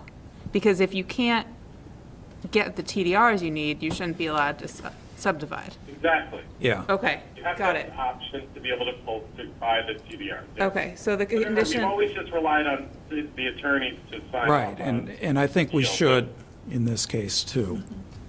so draft prior to closing, showing who the seller is, and then final signed prior to recording. Got it. And signed off by city attorney. Format acceptable. Mm-hmm. And then the other one was, So we won't actually need to have the They're working with DPW. CDRs, just the option? That's, I'm a little that's confused. my understanding, but we're going to have to run it by the city attorney to confirm that. But what we have now is, as we said, is just a Sure, blank no, document. I get it, but- yeah, and I can get you, I mean, I can turn it around in a couple of days. Okay, That's not a great. problem. okay, and then the other one was, Comment 10. what was comment 10? About working with DPW on satisfying their comments, the 8-inch pipe versus, I think that was it. I think that's the Satisfying. other project. Sorry. Yes, you're right. There was talk, it didn't come out as a red line comment, but there was talk later in the staff report about requiring a 25-foot maximum setback from the property line. Which is what you've provided already, which is why I didn't, That's what wasn't we read. put out. I don't think there's anything else. So, I guess it was just that, it was just the TDR option agreement, the rest of it, they've shown the, Your notes- Coverage. Your notes essentially need to be updated, right? Marla? Right, yeah. Yeah. Okay, so otherwise we've got it. okay, so at this point, are there any members of the public that would like to offer testimony in this application? Could you come forward, please? Could you just clear one seat for him, please?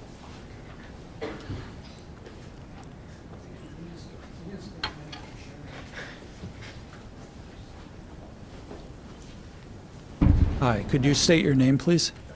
Frank Sadowski, I live at 8 Highland Terrace, Okay. just around the corner. Okay. Just two concerns. One, I'm also on a well, and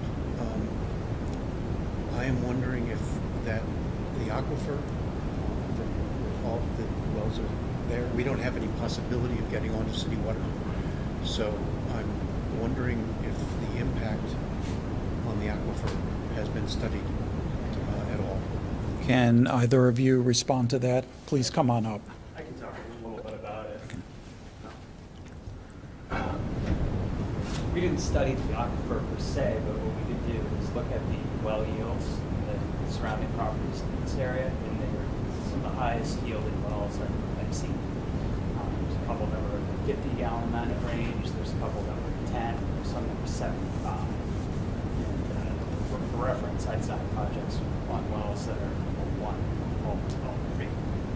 So- What is the current output of the well for the house? For the house on here? Yeah.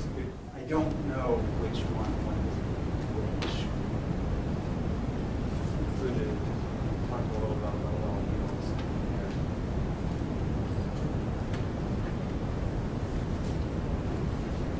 The existing well on lot for this house is 6 hands. Which I would still consider very good yield for one house. Yeah, it's a good yield for one house. It's a okay yield for 3 houses. It's, We're doing another one. oh, you are putting in additional wells. So when you do put in additional wells, typically there's a drawdown requirement. You do a 24-hour blow test on it, yes? No, typically. for- Not for residential? I'm used to commercial. I mean, this would, I would think would help satisfy Mr. Sadowski that if you were doing a drawdown test on it, to be able to see what was happening. But that's a project in itself. It is. It is. Let's hear some more, from Mr. Sadowski. Okay, why don't we just take it one at a time, so please continue. Over the course of the next few years, I imagine you will be getting applications to put more houses like this on the back of those lots facing Highland Terrace. There's probably room for 6 or 8 houses there. And so the demand is only going to be increasing. And again, there's this small group of houses here. I don't know how many are on wells, but we have no access to city water, and we will always be on a well. So my concern, particularly with the increasing extremes in kind of drought and flood, is that in a very, very dry summer, I just want to be confident that we would have enough water for my house. And the increasing demands from Highland Terrace will not affect that. The only other comment was, because I walk on Highland Terrace every day, is that it is a thicket. It does capture a fair bit of water. There's a tremendous amount of water, particularly in the spring, that flows north down Highland Terrace, and actually covers the driveways north with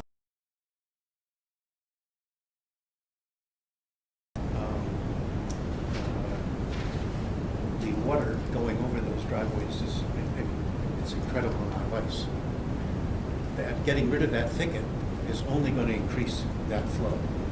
The current drainage is really at those times more often. There are many times during the year where the culvert is not, or the current path of the water is just not adequate. If I lived north of this area, which I don't, I would just be very concerned with that water flow, because it doesn't go under those driveways now, it goes over. It's the only other problem. Okay. I'm not directly impacted by that. Okay, thank you. The gentleman in the back, do you want to speak? Yeah. Could you please come up?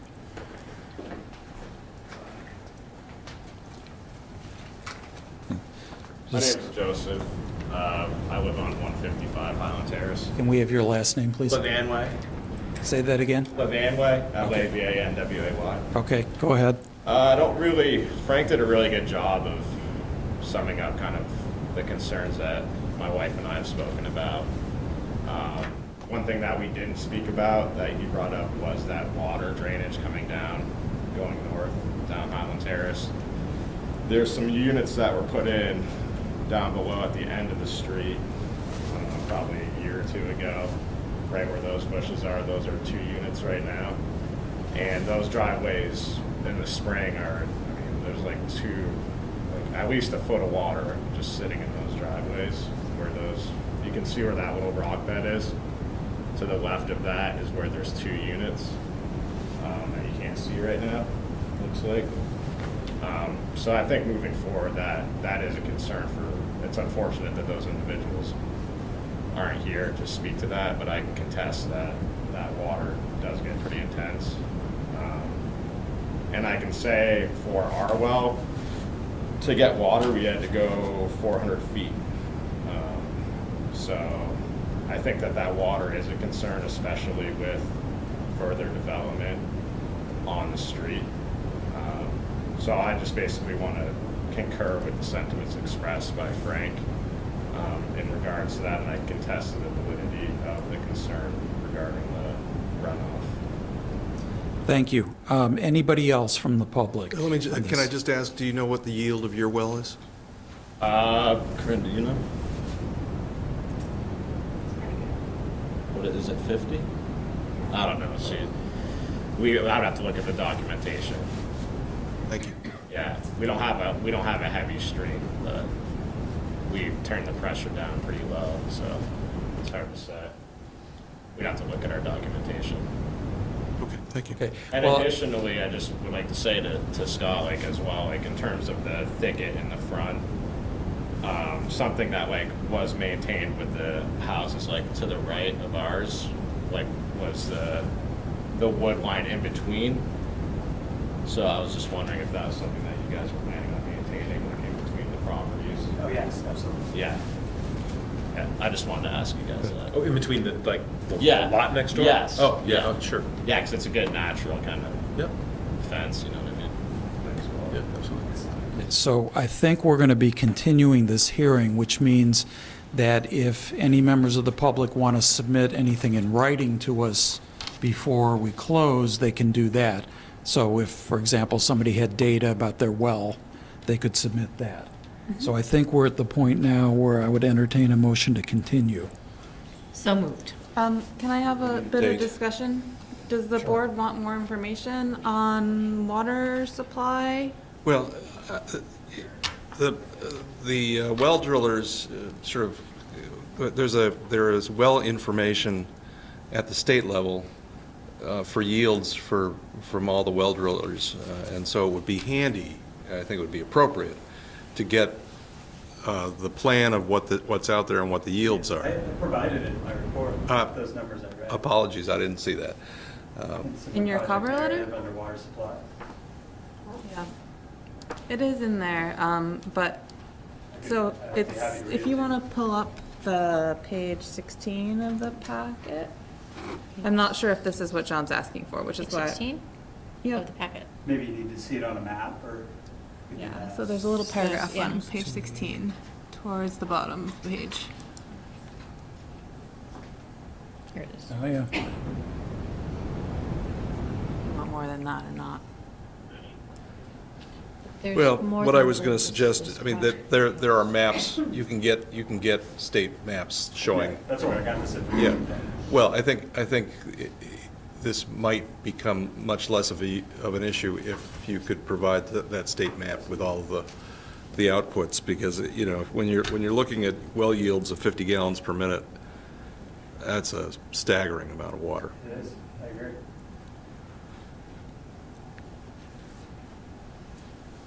Okay. Any other board comments? We need to pick a date in the future. So, this stuff is pretty straightforward.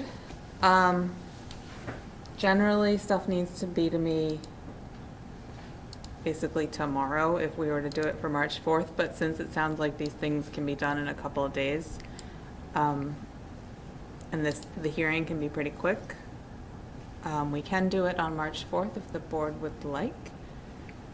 The next two hearings both have some big unpleasant things, so this might be a nice, quick, pleasant thing to start the meeting with, if you would like. Everything we do is pleasant. I mean, Okay with March 4th.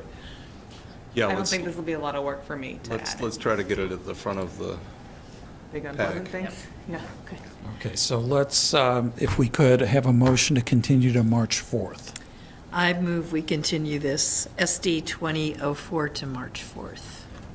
second? Any discussion? Okay. All in favor, say aye. Aye. Aye. Any opposed? Any abstentions? Okay, so we are continued to Tuesday, March 4th. Thank you very much. Thanks. Thank you. Anything, any supplemental stuff, try and get to me this week if you can. Okay. Awesome, thanks. Okay, next item is SD 20-05, David and Melissa Baker, to subdivide two existing lots totaling 12.45 acres, each developed with a single-family home at 114 and 152 Highland Drive. Are you David and Melissa Baker? No. I'm David Baker. Okay. I'm Andrea Dottolo from Trudell Consulting. Ah, okay. So, So, Since this is in sketch terms of plan. conflict, Yeah. Andrea, we've never met, actually does some work for me. And David, I've known for 20 years. So I don't consider them either conflicts. but- okay. Does any member of the public want to chime in on that? Okay. So no.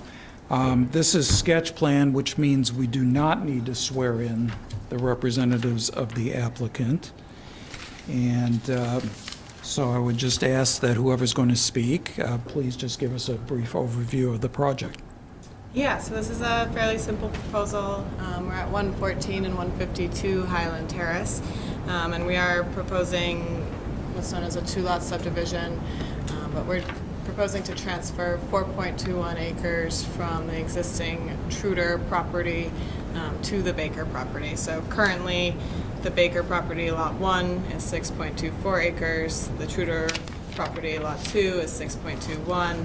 We propose to transfer 4.21 from the Tudors to the Bakers, ending up with a 10.45 acre lot for the Bakers and a 2-acre lot for the Tudors. And the purpose of this subdivision really is just the Bakers are interested in expanding their land. The Tudors are interested in selling some. There is no proposed development, no site changes. The Baker lot is currently served by municipal sewer. The Truder lot is served by an on-site sewer. Those are proposed to stay the same, and they both share on-site water via a drilled well that is on the Truder property. I did want to note that the staff notes indicate that this is reviewed as a planned unit development because it's in the southeast quadrant, and I do believe that it should just be a general subdivision, and that is because under section 9.13A, single family and two family residences on the single lots don't have that PUD restriction within the southeast quadrant. So generally all subdivisions in the southeast quadrant are PUDs except for single family properties on single lots, which this would be. I'd like to read that out loud if the board's okay with that. Sure. So it's the last section of Article 9, for those of you who have your LDRs memorized. Which is everyone, right? 9.13 says, single-family and two-family residences on a single existing lot are specifically excluded from the review provisions of Section 9.13, which is this section. All other development is subject to the provisions presented below. Then it says, somewhat verbosely, for all development other than that listed above in Section 9.13A, the DRB shall use the PUD review and approval process presented in Article 15, Subdivision and Plan Unit Development Review. So the issue is this is two lots, not a single lot. Is that what you're saying? Yeah, it doesn't feel like it needs to be a PUD, Almost except feels it like says should it be- should be a PUD, so. Feels like And there it have should just been be a other lot line subdivisions. adjustment. What were you going to say, Treated Delilah? some, I was saying there have been other subdivisions treated as PUDs. Treated For as PUDs. subdivisions within the southeast quadrant because of this language. Yeah, I mean, so prior to reading these staff notes, I had not considered this project to be a PUD. The other restriction that a PUD does is puts it into the major subdivision category versus the minor. So that would mean that we would need both a preliminary and final subdivision review, which I don't feel is necessarily warranted for this simple transfer of land between two lots. Additionally, from a practical standpoint, to have these two residences combined under a PUD doesn't make a whole lot of sense for future planning. Seems like overkill. Yes.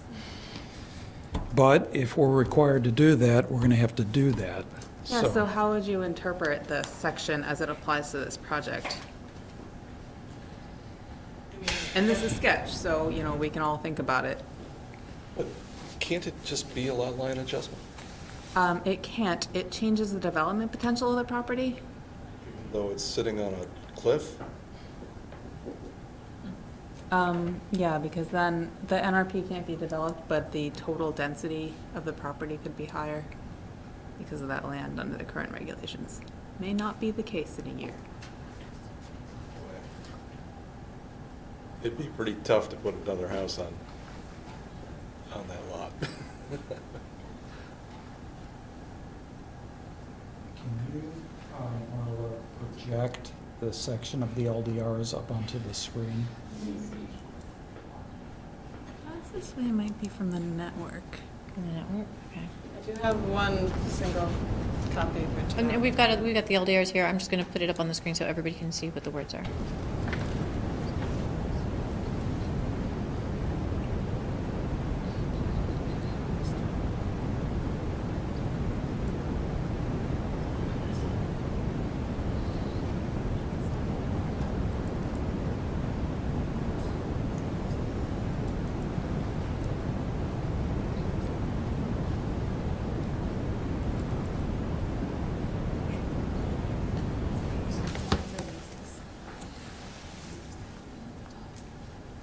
Click on that one and type in 176.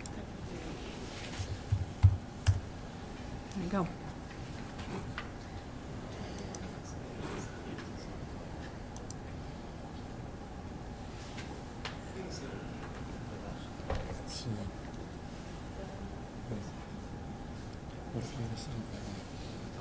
I mean, it's not really development, I suppose. Yeah. Would you say, Marla, it's not really a development? It's not development, it's a subdivision, but it's not a development. Is the term development defined? Let's find out. Yeah, and just so you know how I read that was that we have 2 single-family homes. Development each is around defined. Do you want me to read it? single lots.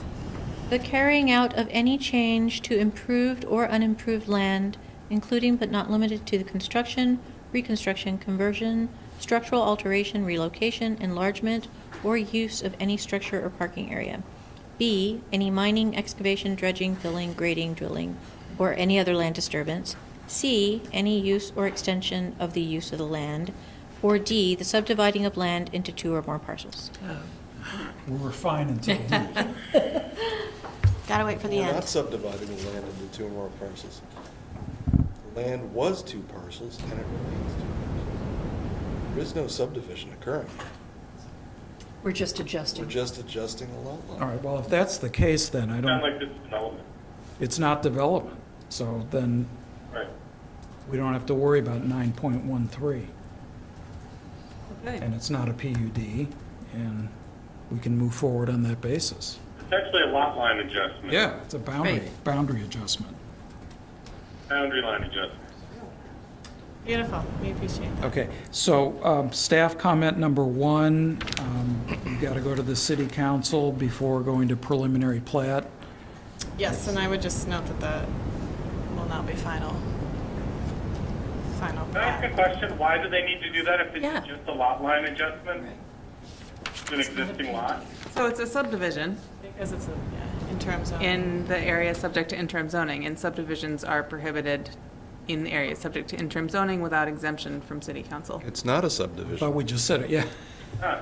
It's a It's subdivision. a subdivision application for the regulations. That was what we just were discussing, that it isn't a subdivision, it's a lot line. Well, it's not It's the not a development. It's not the Oh, it is- subdividing of land into 2 or more parcels. It's the re-subdividing of 2 parcels into remaining 2 Parcels. parcels.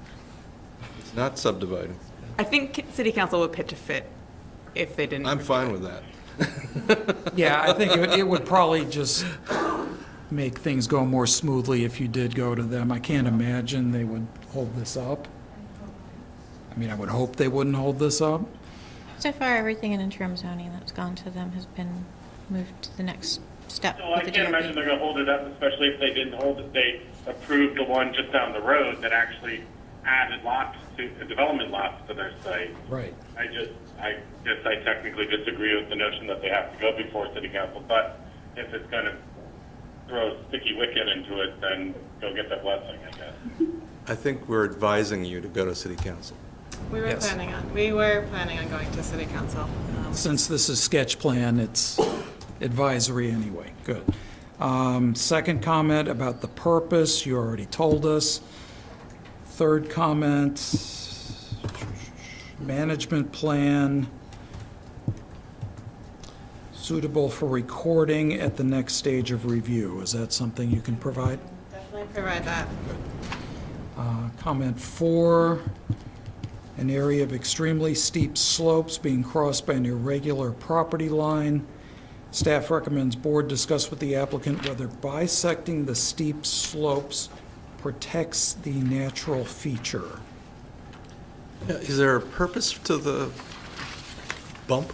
There's a purpose. Yeah.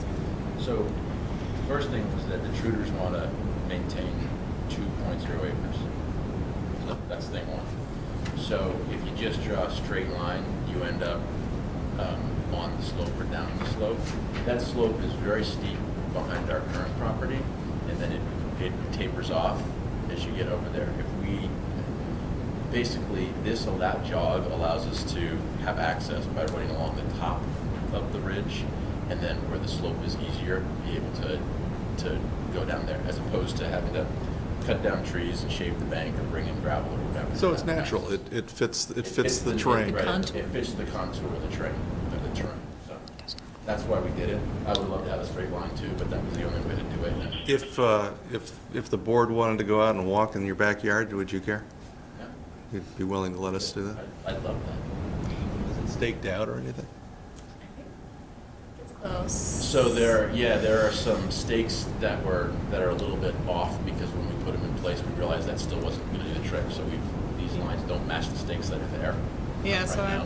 our process was to go out and find, exactly where that perfect location was. So we did go out and stake that in the field and surveyed it, and then we went back and adjusted it so it was perfectly 2.0 acres. So they're, But it's not they're going to be easy, close. it's not going to be easy to walk at this time of year. It's No.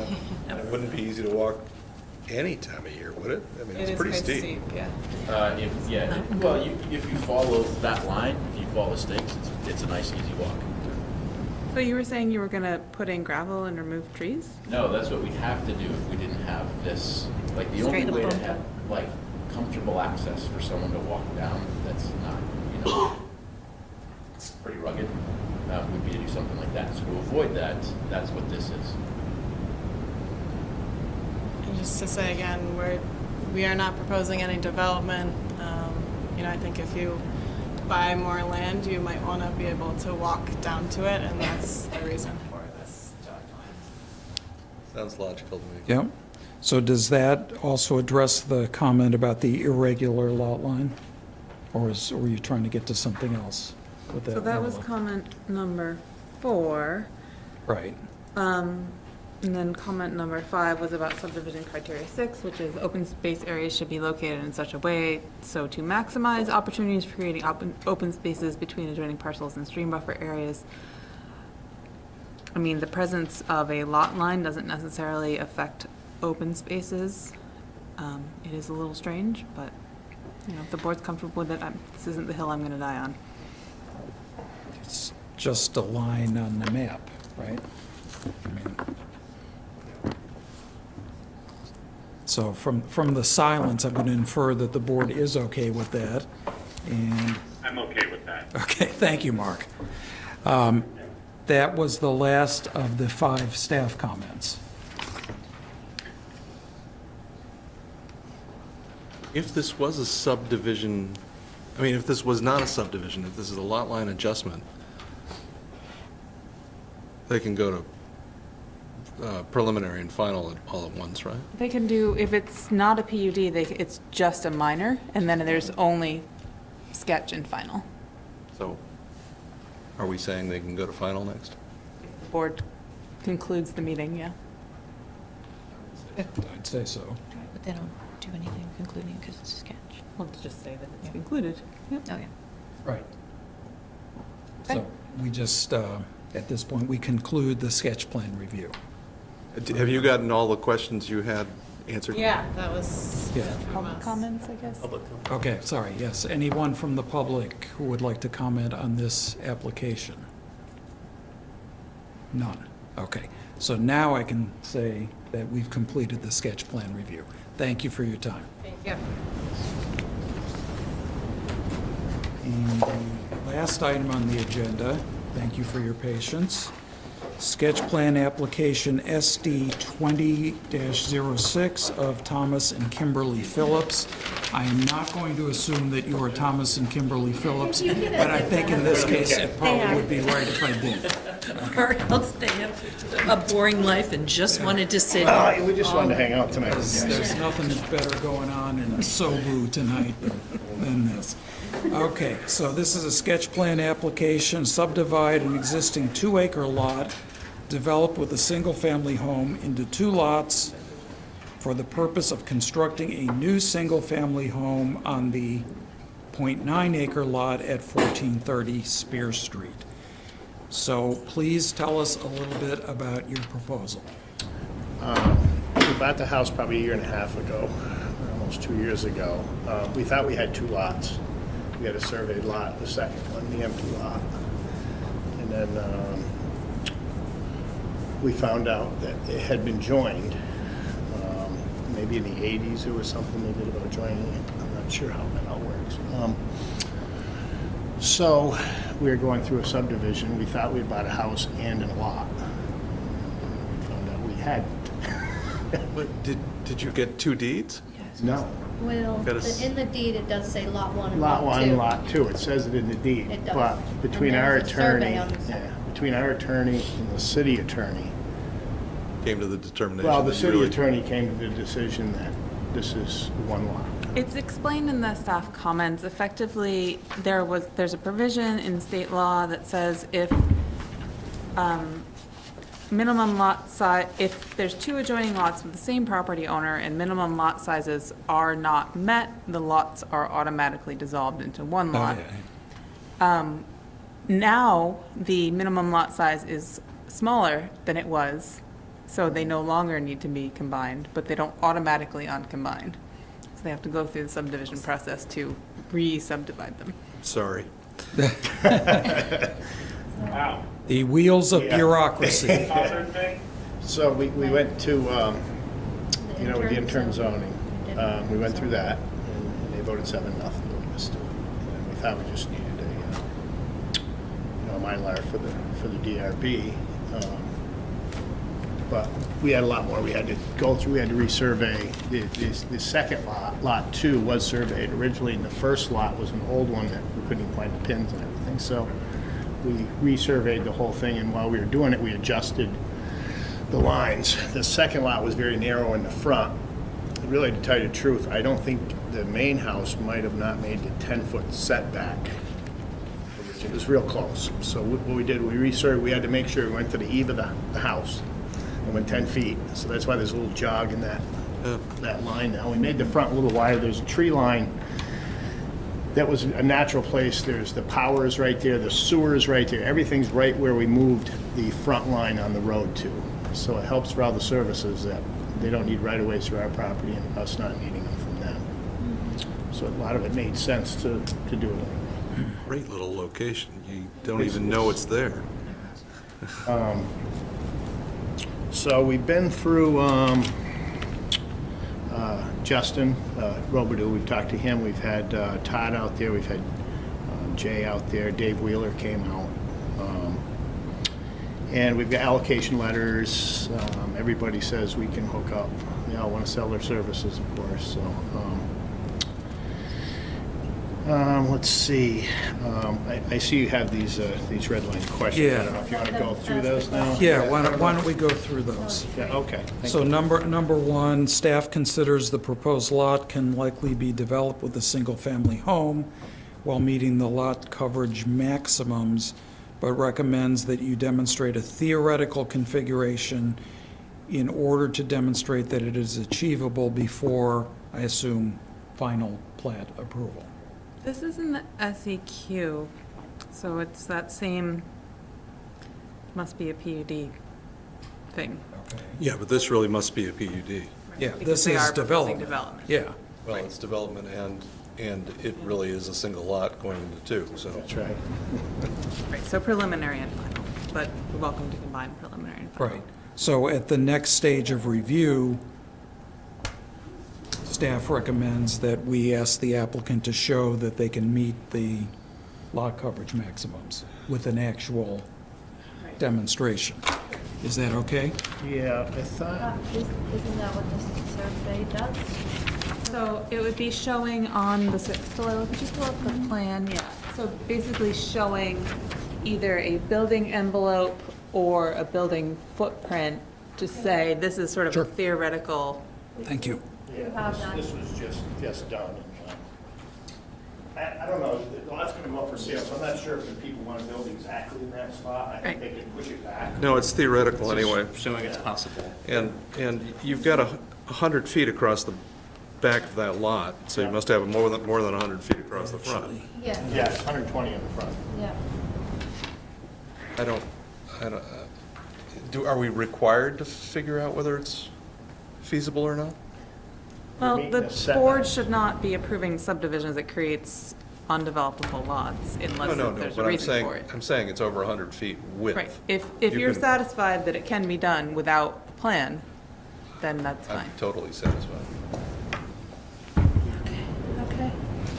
Yeah, we should keep that We if should it's gonna keep be. it for You can keep records. that. I apologize, didn't copy all the way. It's okay. I don't know why. It's enough. Yeah, Clear, zero.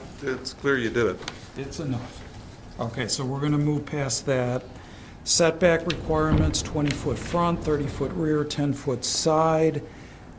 This is something staff recommends that we ask you to show that on the plan at the next stage of review. And that looks like that's on this that they passed around already. Okay, so is that also a moot point? Yep. Okay. Well, Kim, it'd be great it's- if you could email me the full version of this. Okay, It's sure I on, will. it's on the draft for Button too, isn't it? I don't think the house is on Buttons this No, second. the setbacks are. Oh, the 30-foot. setbacks are, Setbacks yeah. probably are, I'm sitting yeah. here looking at it. Yes. It's on Buttons. Oh, yeah. But the house, the building envelope is on Buttons, I don't believe it is. No, but the setbacks are there, and that's Okay, so that's what we're talking about. That's dealt with. Next, staff recommends the board request the presence or absence of wetlands be evaluated by a wetland scientist. Is that something you plan to do? Well, we've, when, there was an old drive, like probably where the farmer either went in or something on that piece, that Dave Wheeler had come out, when I first bought it, I wanted to get with the guys from town, so Mr. Nadu sent out, Todd Gregory came out, Dave Wheeler, I and, thought in or interim Justin. zoning. No, I thought Justin. we gave you something with the interim zoning when we went through that.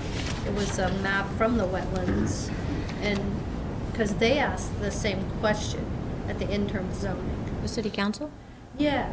It's that separate application. Totally we wouldn't separate? we wouldn't have Okay, so gotten you that. wouldn't have the map Right. then. So if we get you that map that they approved, would that do? So have the benefit of being able to open all of those materials right I'm now. wondering. Oh, good. Delilah doesn't, because. I'm sure I So did. I'm just looking They through asked what the was provided, question. hang on, let me just look through what was provided. And then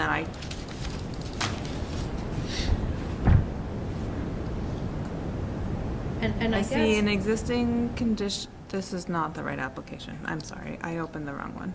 I opened the previous applicants. and I guess my question would be is if would that map from the state of Vermont suffice? If the state of Vermont has a map that says there are no wetlands, do we have to hire a specialist, is my question. Yes, so the comment from the stormwater section is in full consideration of the state wetlands map. And so, I actually called the stormwater person who reviewed this. It wasn't Dave Wheeler, it was the other stormwater person, and said, what is your level of concern here? I looked at the state wetlands map, it doesn't show anything. And they said, based on the soil and vegetation, we feel that this may be one of those cases where the state map is not accurate. And so it's up to the board to decide if they want this comment of the stormwater section to be addressed, or they think it's overkill in the case of a two-lot subdivision. Well, the issue as much as anything is the downhill runoff to the back in some of these cases. I mean, I think you're bringing up is there standing water issues, but there's stormwater runoff issues as well on all of these. I assume you probably already addressed Yeah, that. I can address a little bit. I was concerned when I bought the property, there was a little bit of standing water. And we put the little drive in there where the old one was. I brought Dave Wheeler over, and he went over. And there's two storm drains at the road on each side of this lot number 2. And the problem is, of course, Pinnacle got built up, and if you look, they're about 8 feet higher than, than our, the last developed lot, pretty much in that area, is this one. So everybody's built up, and that's where the water sits. And really what it needs is, it just needs a little bit of grading to get to those stormwater drains. And Dave Tudhope, I'm not sure you guys might be familiar, he's a local engineer. And he was out there doing surveying, and he did we hooked up, the old house had its own septic system. So we replaced that and tied into the city sewer. And he also is another one that stated that this is not, he looked on the maps. And I believe Paul Connors and I, early on when I'd come in, because I've been there a lot, had looked at just what she did, looked on the state maps, that there's no wetlands there. So I don't know how anybody could, I mean. It's the comment of the stormwater section is based on soils and vegetation, not on the state maps, not based on the grading. Right. And unfortunately, the state maps are not the be-all, end-all for Class 3 wetlands.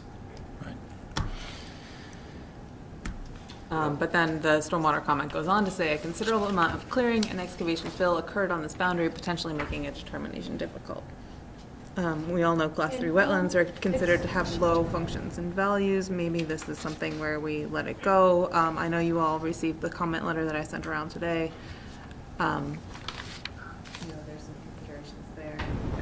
Can you? Actually, you sent it, but you didn't put the attachment. Yeah. Oh, no. Yeah, you said you didn't. Right. Yes. So why don't you, so that we have.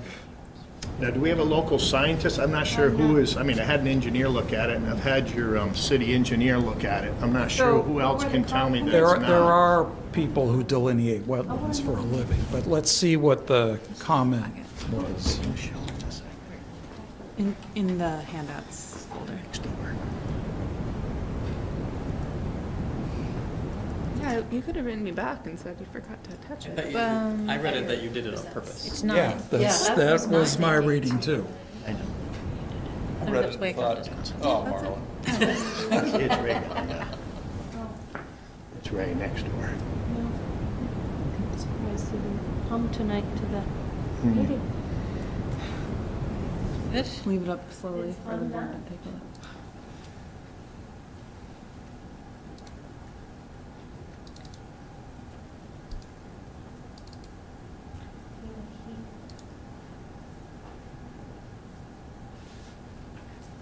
Who's the author of this letter? Ray Gonda. He's the next door neighbor. He wanted to park his RV and his boat. They won't let him park at Pinnacle. He wanted to park it on this lot. He really didn't want to park his stuff on my lot. And he didn't show up for intern. He didn't show up. I thought maybe he'd show up tonight. And also, he's been throwing all his brush on this property forever. There's piles of it from his property. And I've been very nice about cleaning it up and everything. I'm not sure, from what I understand, his son-in-law was trying to buy this property. Yeah, we're not too concerned about that. No, but I know you're not. We are Just giving- concerned if there's a potential wetland there. Does this shed any more light on that subject? It doesn't look, I mean, this is a public comment. It's Yeah. not a, it's not a determination. He's not a I wetlands. only bring it up to say, biologist. other people are thinking about it. So it's up to the board whether they want to request the applicant provide more information. A delineation is, sort of the final thing, but an evaluation could be done for less cost. And if a wetland scientist says, I did a field visit and I think that wetlands are unlikely, the board maybe find that satisfactory. Similar As to what we opposed to a formal delineation. Right. Yeah. If there was going to be water, it would have to be down at the street level, right? Yes. Yeah, because it all swales down from 391 down to 377, 376. And that would not preclude you from being able to build upland no matter what. But the question is really is if there's any place that needs to be protected. So I would just, as we discuss this informally, I would lean toward asking for that evaluation. In a PUD, which this has to be, we would normally get that. Not a delineation, an evaluation.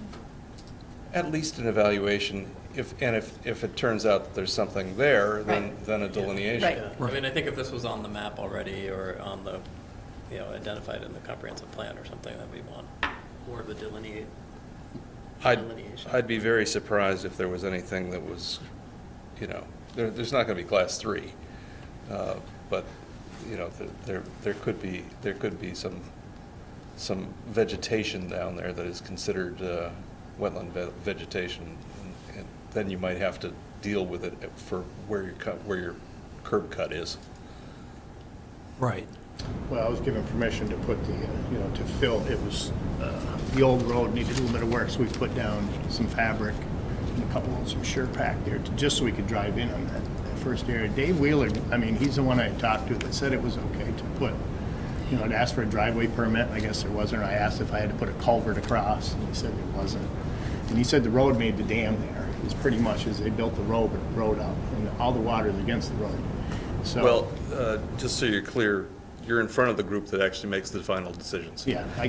No, I guess what I'm asking is your city engineer, Dave Wheeler, didn't have the right to say that this was okay, I guess is what I'm saying. I don't know Dave Wheeler, so I don't know if he has the background to be able to determine if there's a wetland present or not.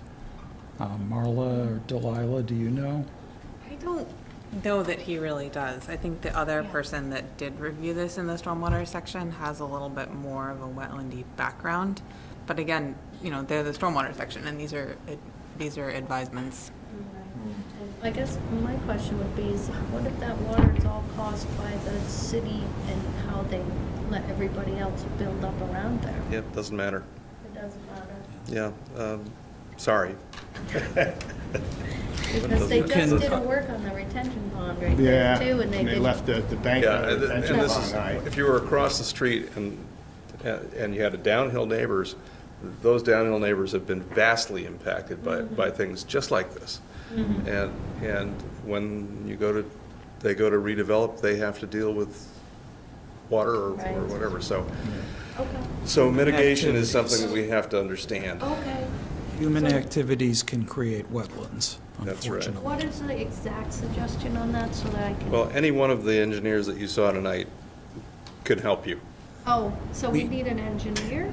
Well, you'd need someone who is, You need somebody who's capable of deciding whether there's something there, But and what type, because we have an engineer. well, it's typically someone who has a background in wetlands biology. Okay. We can find out. Yep. Yeah, we can't make specific recommendations, obviously, you- but engineering firms in Vermont tend to have those people on their staffs because it's such a big issue. Okay. Wetlands. And you would need a letter from them? Is that what you're saying? Well, I mean, a letter or a memo, something that is an evaluation of the conditions they've encountered and reaches a conclusion, yay or nay. And if it's yay, then you're going to have a delineation done. Yeah. Okay, so you need evaluation of the condition. I'm sorry, I'm trying to write all this down so I can explain it to them. Maybe They'll know. It'll, They'll know. They'll know. Okay. They'll know. If you tell them what you're trying to do here and that we expressed a concern about possible wetlands, they'll know what to do. Okay. But we're not asking for a full-blown wetland delineation. Okay. That word At is this key. point. Delineation means something very specific in that area, so we're not asking for that yet. Great. What we're asking for is an evaluation. If you find that your evaluation says, yes, there are wetlands, then you will have to have a delineation. Okay.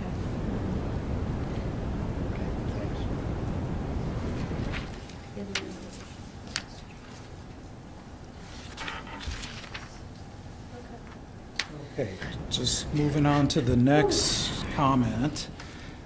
Staff recommends board discuss with the applicant. They will be required to demonstrate prior to approval that their proposed PUD can meet residential design criteria, which include 35% glazing on the south side of the building, no greater than 25-foot setback from the street, and garages, which we talked about in the first application, recessed at least 8 feet from the front of the building. So these are our constraints on what can be built there. The 25-foot setback is a may, not a shall, right? If the neighborhood is dramatically different, if you prove that the neighborhood is different, then the setback, it does not have to be 25 feet, correct? So 9.08 is the shell section. 9.07 is the regulating plan, which is the may section. That being said, this is a PUD. PUD, so you anything can can always, happen. you can waive anything in a PUD. My point being, you live in an area where every house is 150 feet back. Right, right. And so to be 25 feet back from the street, you may want to look for relief from being that close to the street. On the other hand, maybe you want your houses set apart, I don't know. So how do we get relief from that? What do you mean? You ask us. Oh. In other words, if there are standards that have to be met in order to approve the final plat, but you can't meet them, you tell us, and you explain why, and we look at, whether we can grant a waiver of that. All right, can I ask a question? Yes, go ahead, Mark. Okay. So I guess this is a question for Marla. The standards 9.08C, does that include, and that's a shall, not a should, does that include the 35% glazing? And has that changed? Because it used to be a should be 35%. I think the 35% glazing is a should. 9.08B3, right? Yeah. No, C3? Residential It's design changed. It always was a C3. should, and we've had plenty of discussion. Building orientation is one, isn't it? No, that's not glazing. Minimum 35 should be oriented to the south. The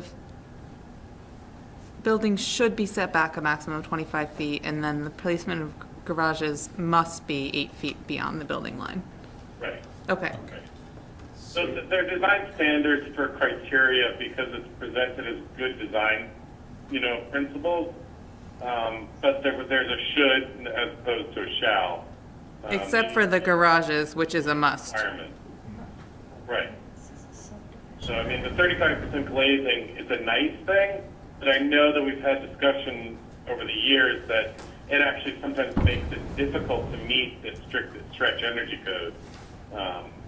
Because obviously windows have lesser R values than envelope, wall construction. So, it's I'll just throw it out there that it's not a requirement, it's more of a desirement. A desirement. For the glazing. For the glazing, but not the garage. That's a technical architectural term. Desirement. Okay. Learn something new. It's good. But then the garage setback 8 feet is not. Right. Yeah. That's a hard and But it looks like fast. your conceptual shows that that's doable until we get to the next staff comment, which, So I'm just going to make an observation, and this is just for me, it's not the opinion of the board, but you probably saw, and you were very patient waiting through the applications before we got to yours, that I think every one of those applicants had an engineer with them. Our regulations are so complex, and, we're having trouble following all the ins and outs of them. It might be helpful to you and to us if the next time you come before us, you have an engineer with you who's been able to look at all these, part A, subpart 2, all of these minute details, and been able to tell us why we shouldn't care about the things that it says we might care about. The process will be dragged on probably dramatically longer if you choose not to. It's a good investment. Okay, so back to our comments. Staff recommends the board require the applicant to show the shared portion and general configuration of the remainder of the proposed driveway configuration prior to approval. That would be on that plan that I gave you? Is that Right, show- so subdivision standard 1512, or, sorry, not subdivision standard, but LDR 1512 F4 says the design of PUD and subdivision access points shall consolidate existing curb cuts within the PUD property. We interpret that to mean that they must consolidate the curb cuts for the two properties into one curb cut. We saw that on a couple applications that were in front of the board. One that comes to mind was the Ted Hahn's application where he had two new lots and using the same curb cut for the existing home. That's the 1700 Dorset Street. Oh, sure, yeah. So that should be done here based on 1512F, which is not shown on this guy. They have individual curb cuts on this guy. So that's something, it sounds like we should require with the next submission. Is that a may or a shall? Well, it's a PUD. It's a PUD.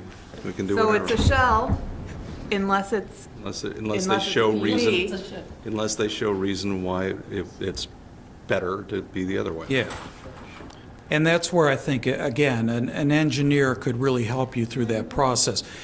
Because it's a PUD, we have some more flexibility than we might otherwise in terms of waiving some of these requirements, but we can't just do it arbitrarily. You know, you have to present a good reason, and I think having an engineer would help you to make that presentation.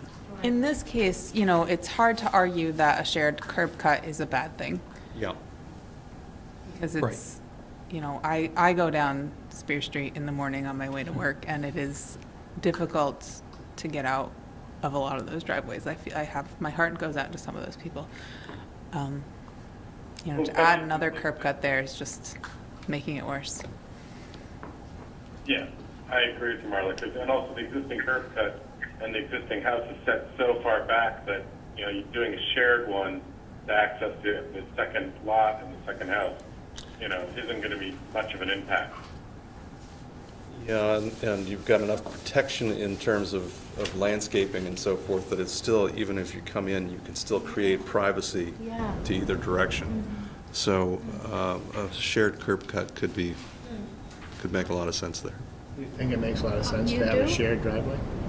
I would think Do I want one in my house? people would want their No, own but driveway, you know, you well, don't- but this is, you're going to have a hard time telling us that it doesn't make, that we, this is one of the regs of the code. And so you're going to have a hard time beating it unless you've got some reason to show us otherwise. Right. We don't make the rules. Yeah. We just enforce the Right, rules. and the rule we're given starts with the presumption that you should have one curb cut. You can persuade us otherwise, but you have to give Yeah, us I mean- the persuasion. For instance, Our if there was, engineer will persuade. if there was a Yes. little river that ran between you, and I'm just throwing it out there, of course, then you'd need wetlands delineation. Right. But if in order to cross, in order to get to both lots, you had to cross a river, that would be a good reason. How about if our wastewater line goes right down our side, that side of the property, in order to get a driveway over there, they would have to drive over it. And we would probably have to move it, I would think. Well, I doubt it, because your wastewater line is probably 4.5 feet deep. Well, that's, And should be set in sand and should be able to, yeah. it is, yeah, I just. Well, we had 5 under our driveway. Never liked anybody That's driving up over it, farther. but- We went 5 feet and Yeah. it foamed it. Yeah. It, Okay, yeah. well, like I said, we'll have to have an engineer, would an engineer? But they're going to understand the language. I mean, They're they gonna will get a lot of this stuff. It'll- Okay, good. It'll make your life a lot easier. Okay. So the last staff comment looks like it's also relating to the wetlands. Does this raise anything that we haven't already covered? No, I think we sort of covered that one early. Yes.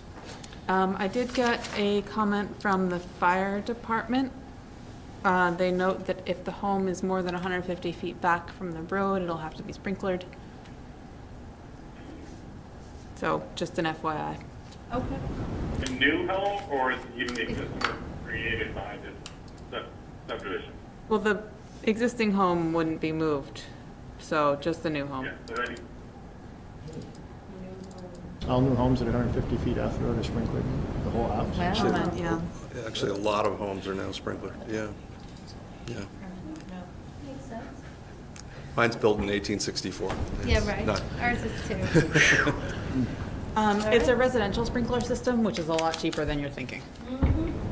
So it's made of PEX or something, it's not, Yeah, it's flexible. yeah. No.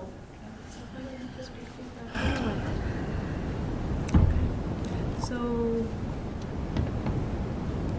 are we at the So, end so of the our purpose of questions? tonight is to give you feedback, because it's a sketch. Right. So if you have questions that we're not answering for you, you should ask us, Okay. because this is. I do have a question.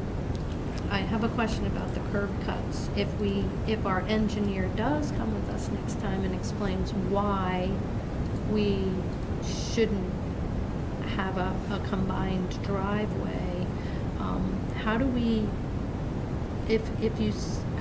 how do we show a plan, I guess, that you will accept if you don't accept that? I mean, do we have to come back with a new plan? I'm a little, do we have to come back with two plans, like this is the plan you want and this is the plan we want, or? Well, you're going to,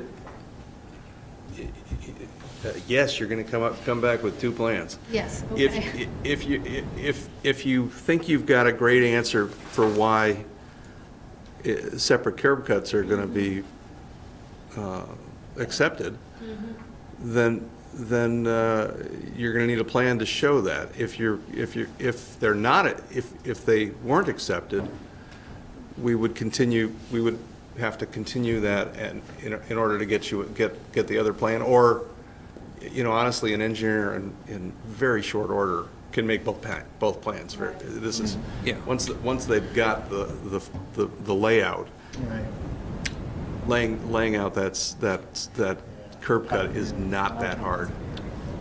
No, the power and sewer, everything's right there, the manhole's right there on the property line and everything, so I just think it's gonna be a Well, so maybe challenge. maybe the answer is it goes, you get rid of your current curb cut, which is a interesting curb cut, right? I mean, don't you go through the wood, or through the little woods there, that'll open. But if you came in on the other side and let that grow in and cut across, anyway, I'm not. Yeah, We're not here to solve. We're not here to solve it for you. If it had two driveways, you'd still make this, being that it was two lots. I mean, it's just, the shared driveway, as you know, is always, it's a hard sell, and it's just a pain when the driveway needs to be fixed, and you got, and I know that's, I'm just saying, but. We don't make the rules. But if there was two driveways there, because where I put that stone, there was, and Dave Wheeler was there was a drive there, and that was an existing lot when it was, the lady bought, built a house and she bought one later. So I'm just wondering if there's any consideration there that was there. Maybe your argument is that these really were two lots, they really did have two curb cuts. Again, we're just citizens like you are, trying to deal with the LDRs. I mean, But it'd be helpful to provide some feedback on whether that argument might fly, if that's the only argument that they're presenting. Well, I don't know if I happen to like that argument, but I don't know how everybody else Right, feels yeah. about it. I feel like you got burned by changes in regulations that went one way and now come the other way, and In the 70s. in the 70s, but you bought it a year and a half ago. But it was a So you knew what you were getting when you got it. Well, in our deed, we thought we had deeded two lots. Let me explain. You should have known what you got. It's still questionable, actually, truthfully. We didn't want to hire the attorneys. We thought it'd be a lot easier to Yeah, go we this thought way this than might hire be easier, attorneys. but we have found attorneys that said it's two lots, it's deeded two lots. Not trying to stir up work Doesn't for my matter. profession, but I think if you have any doubts, you should hire an attorney and not at our firm, because I don't want to be conflicted on this hearing. No problem. But No. the regulations today do encourage the combined driveways. And the regulations today, because you're being considered as a PUD, do allow them to give you some waivers on some other criteria that, you know, those setbacks and things like that, that otherwise you might not have because you're being considered as a PUD. So there's a little give and take there. Yeah. Okay. And your engineer, as you saw in these Right. earlier hearings, they're more than just, you know, a technical person crunching numbers. They can also advocate for your position before us. And they're at the problem hearing. solvers. Right. Yeah. Well, that sounds like a great idea. So we will bring Well, them thank you very next much. time. We will. I assume there's no public comment because there's no public. You got the one letter. You did get the one. Well, public yes, got the one yes, letter. we already accepted that into the record, I believe. Okay. Yes, but in terms of people being present, the record will reflect that there are no one in So, those chairs behind. It sounds to me like it, just an overview, we need the wetlands evaluation. And then we need an engineer to talk about the curb cuts. And then, as far as the 25-foot setback, that was a should and not a shall. So that's, Does So that the go with a resi- building so the permit? residential design guidelines in the LDRs would be what the Okay. engineer can help you with. now, this is a subdivision, so all of this has to do with the subdivision, correct? Not the building that we're, I mean, because we're not building. Right. So, okay, doesn't, Is that correct? is that correct? Or does this have to do with the actual building? We're So not because building. it's a PUD, there's some demonstration of what you're planning to build required. Okay. So like, Well- access is a subdivision criteria, Okay, but the exact building isn't required. This demonstration that a building fits There's is as potential. far And as it even needs to go. if you're not building it, if you sell it, the person who builds it, when they come to get the Right. permit, will look to this decision to give us guidance for what they're submitting. Right. It sets the parameters along with our regulations for what they can build. okay. All right. Okay. And keep in mind that this is going to be your neighbor. So if you have a spot that you want their house to sit, I'm serious. Yeah, yeah. You can identify where on the lot that house is going to sit. And this is your opportunity. Okay. Yes, thank you. Yeah. And would the buyer With be not held to sharing their that? driveway. Yes. If it's in your decision, when they come to pull a permit, I look at that decision. Goes with the property, Huh. like the wastewater permit. All right. Part of the due diligence that any buyer with a good attorney would do.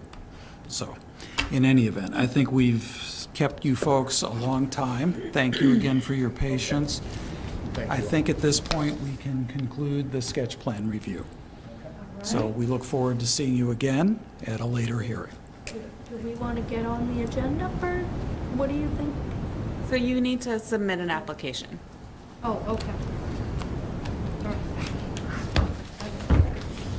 Thanks. Thank you. Thank you. So, I think we're on to the minutes. So next meeting, I will have the January 29th, 2019 minutes available because Sue sent them to me. I just haven't had time to package them.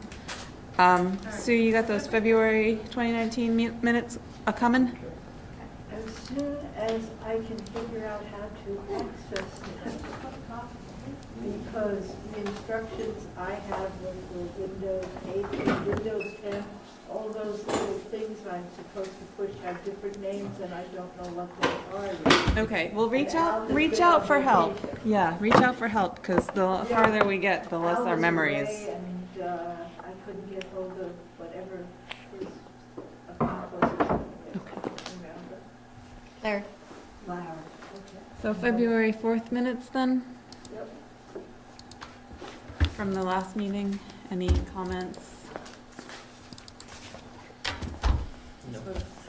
Anyone want to move to approve the Yeah, minutes? you were not there. I was not there, so I cannot vote. I will move to approve. I'll second. February 4th minutes. Any discussion? All in favor, say aye. Aye.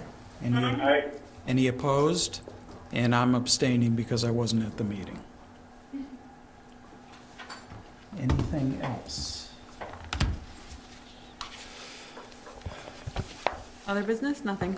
Okay, so we didn't make it in time for the 9 o'clock debate, but we did make it before 10 o'clock, so there's that. Thank you all. Good night, everyone. Thank you, Mark and Alyssa. Thank you, Alyssa.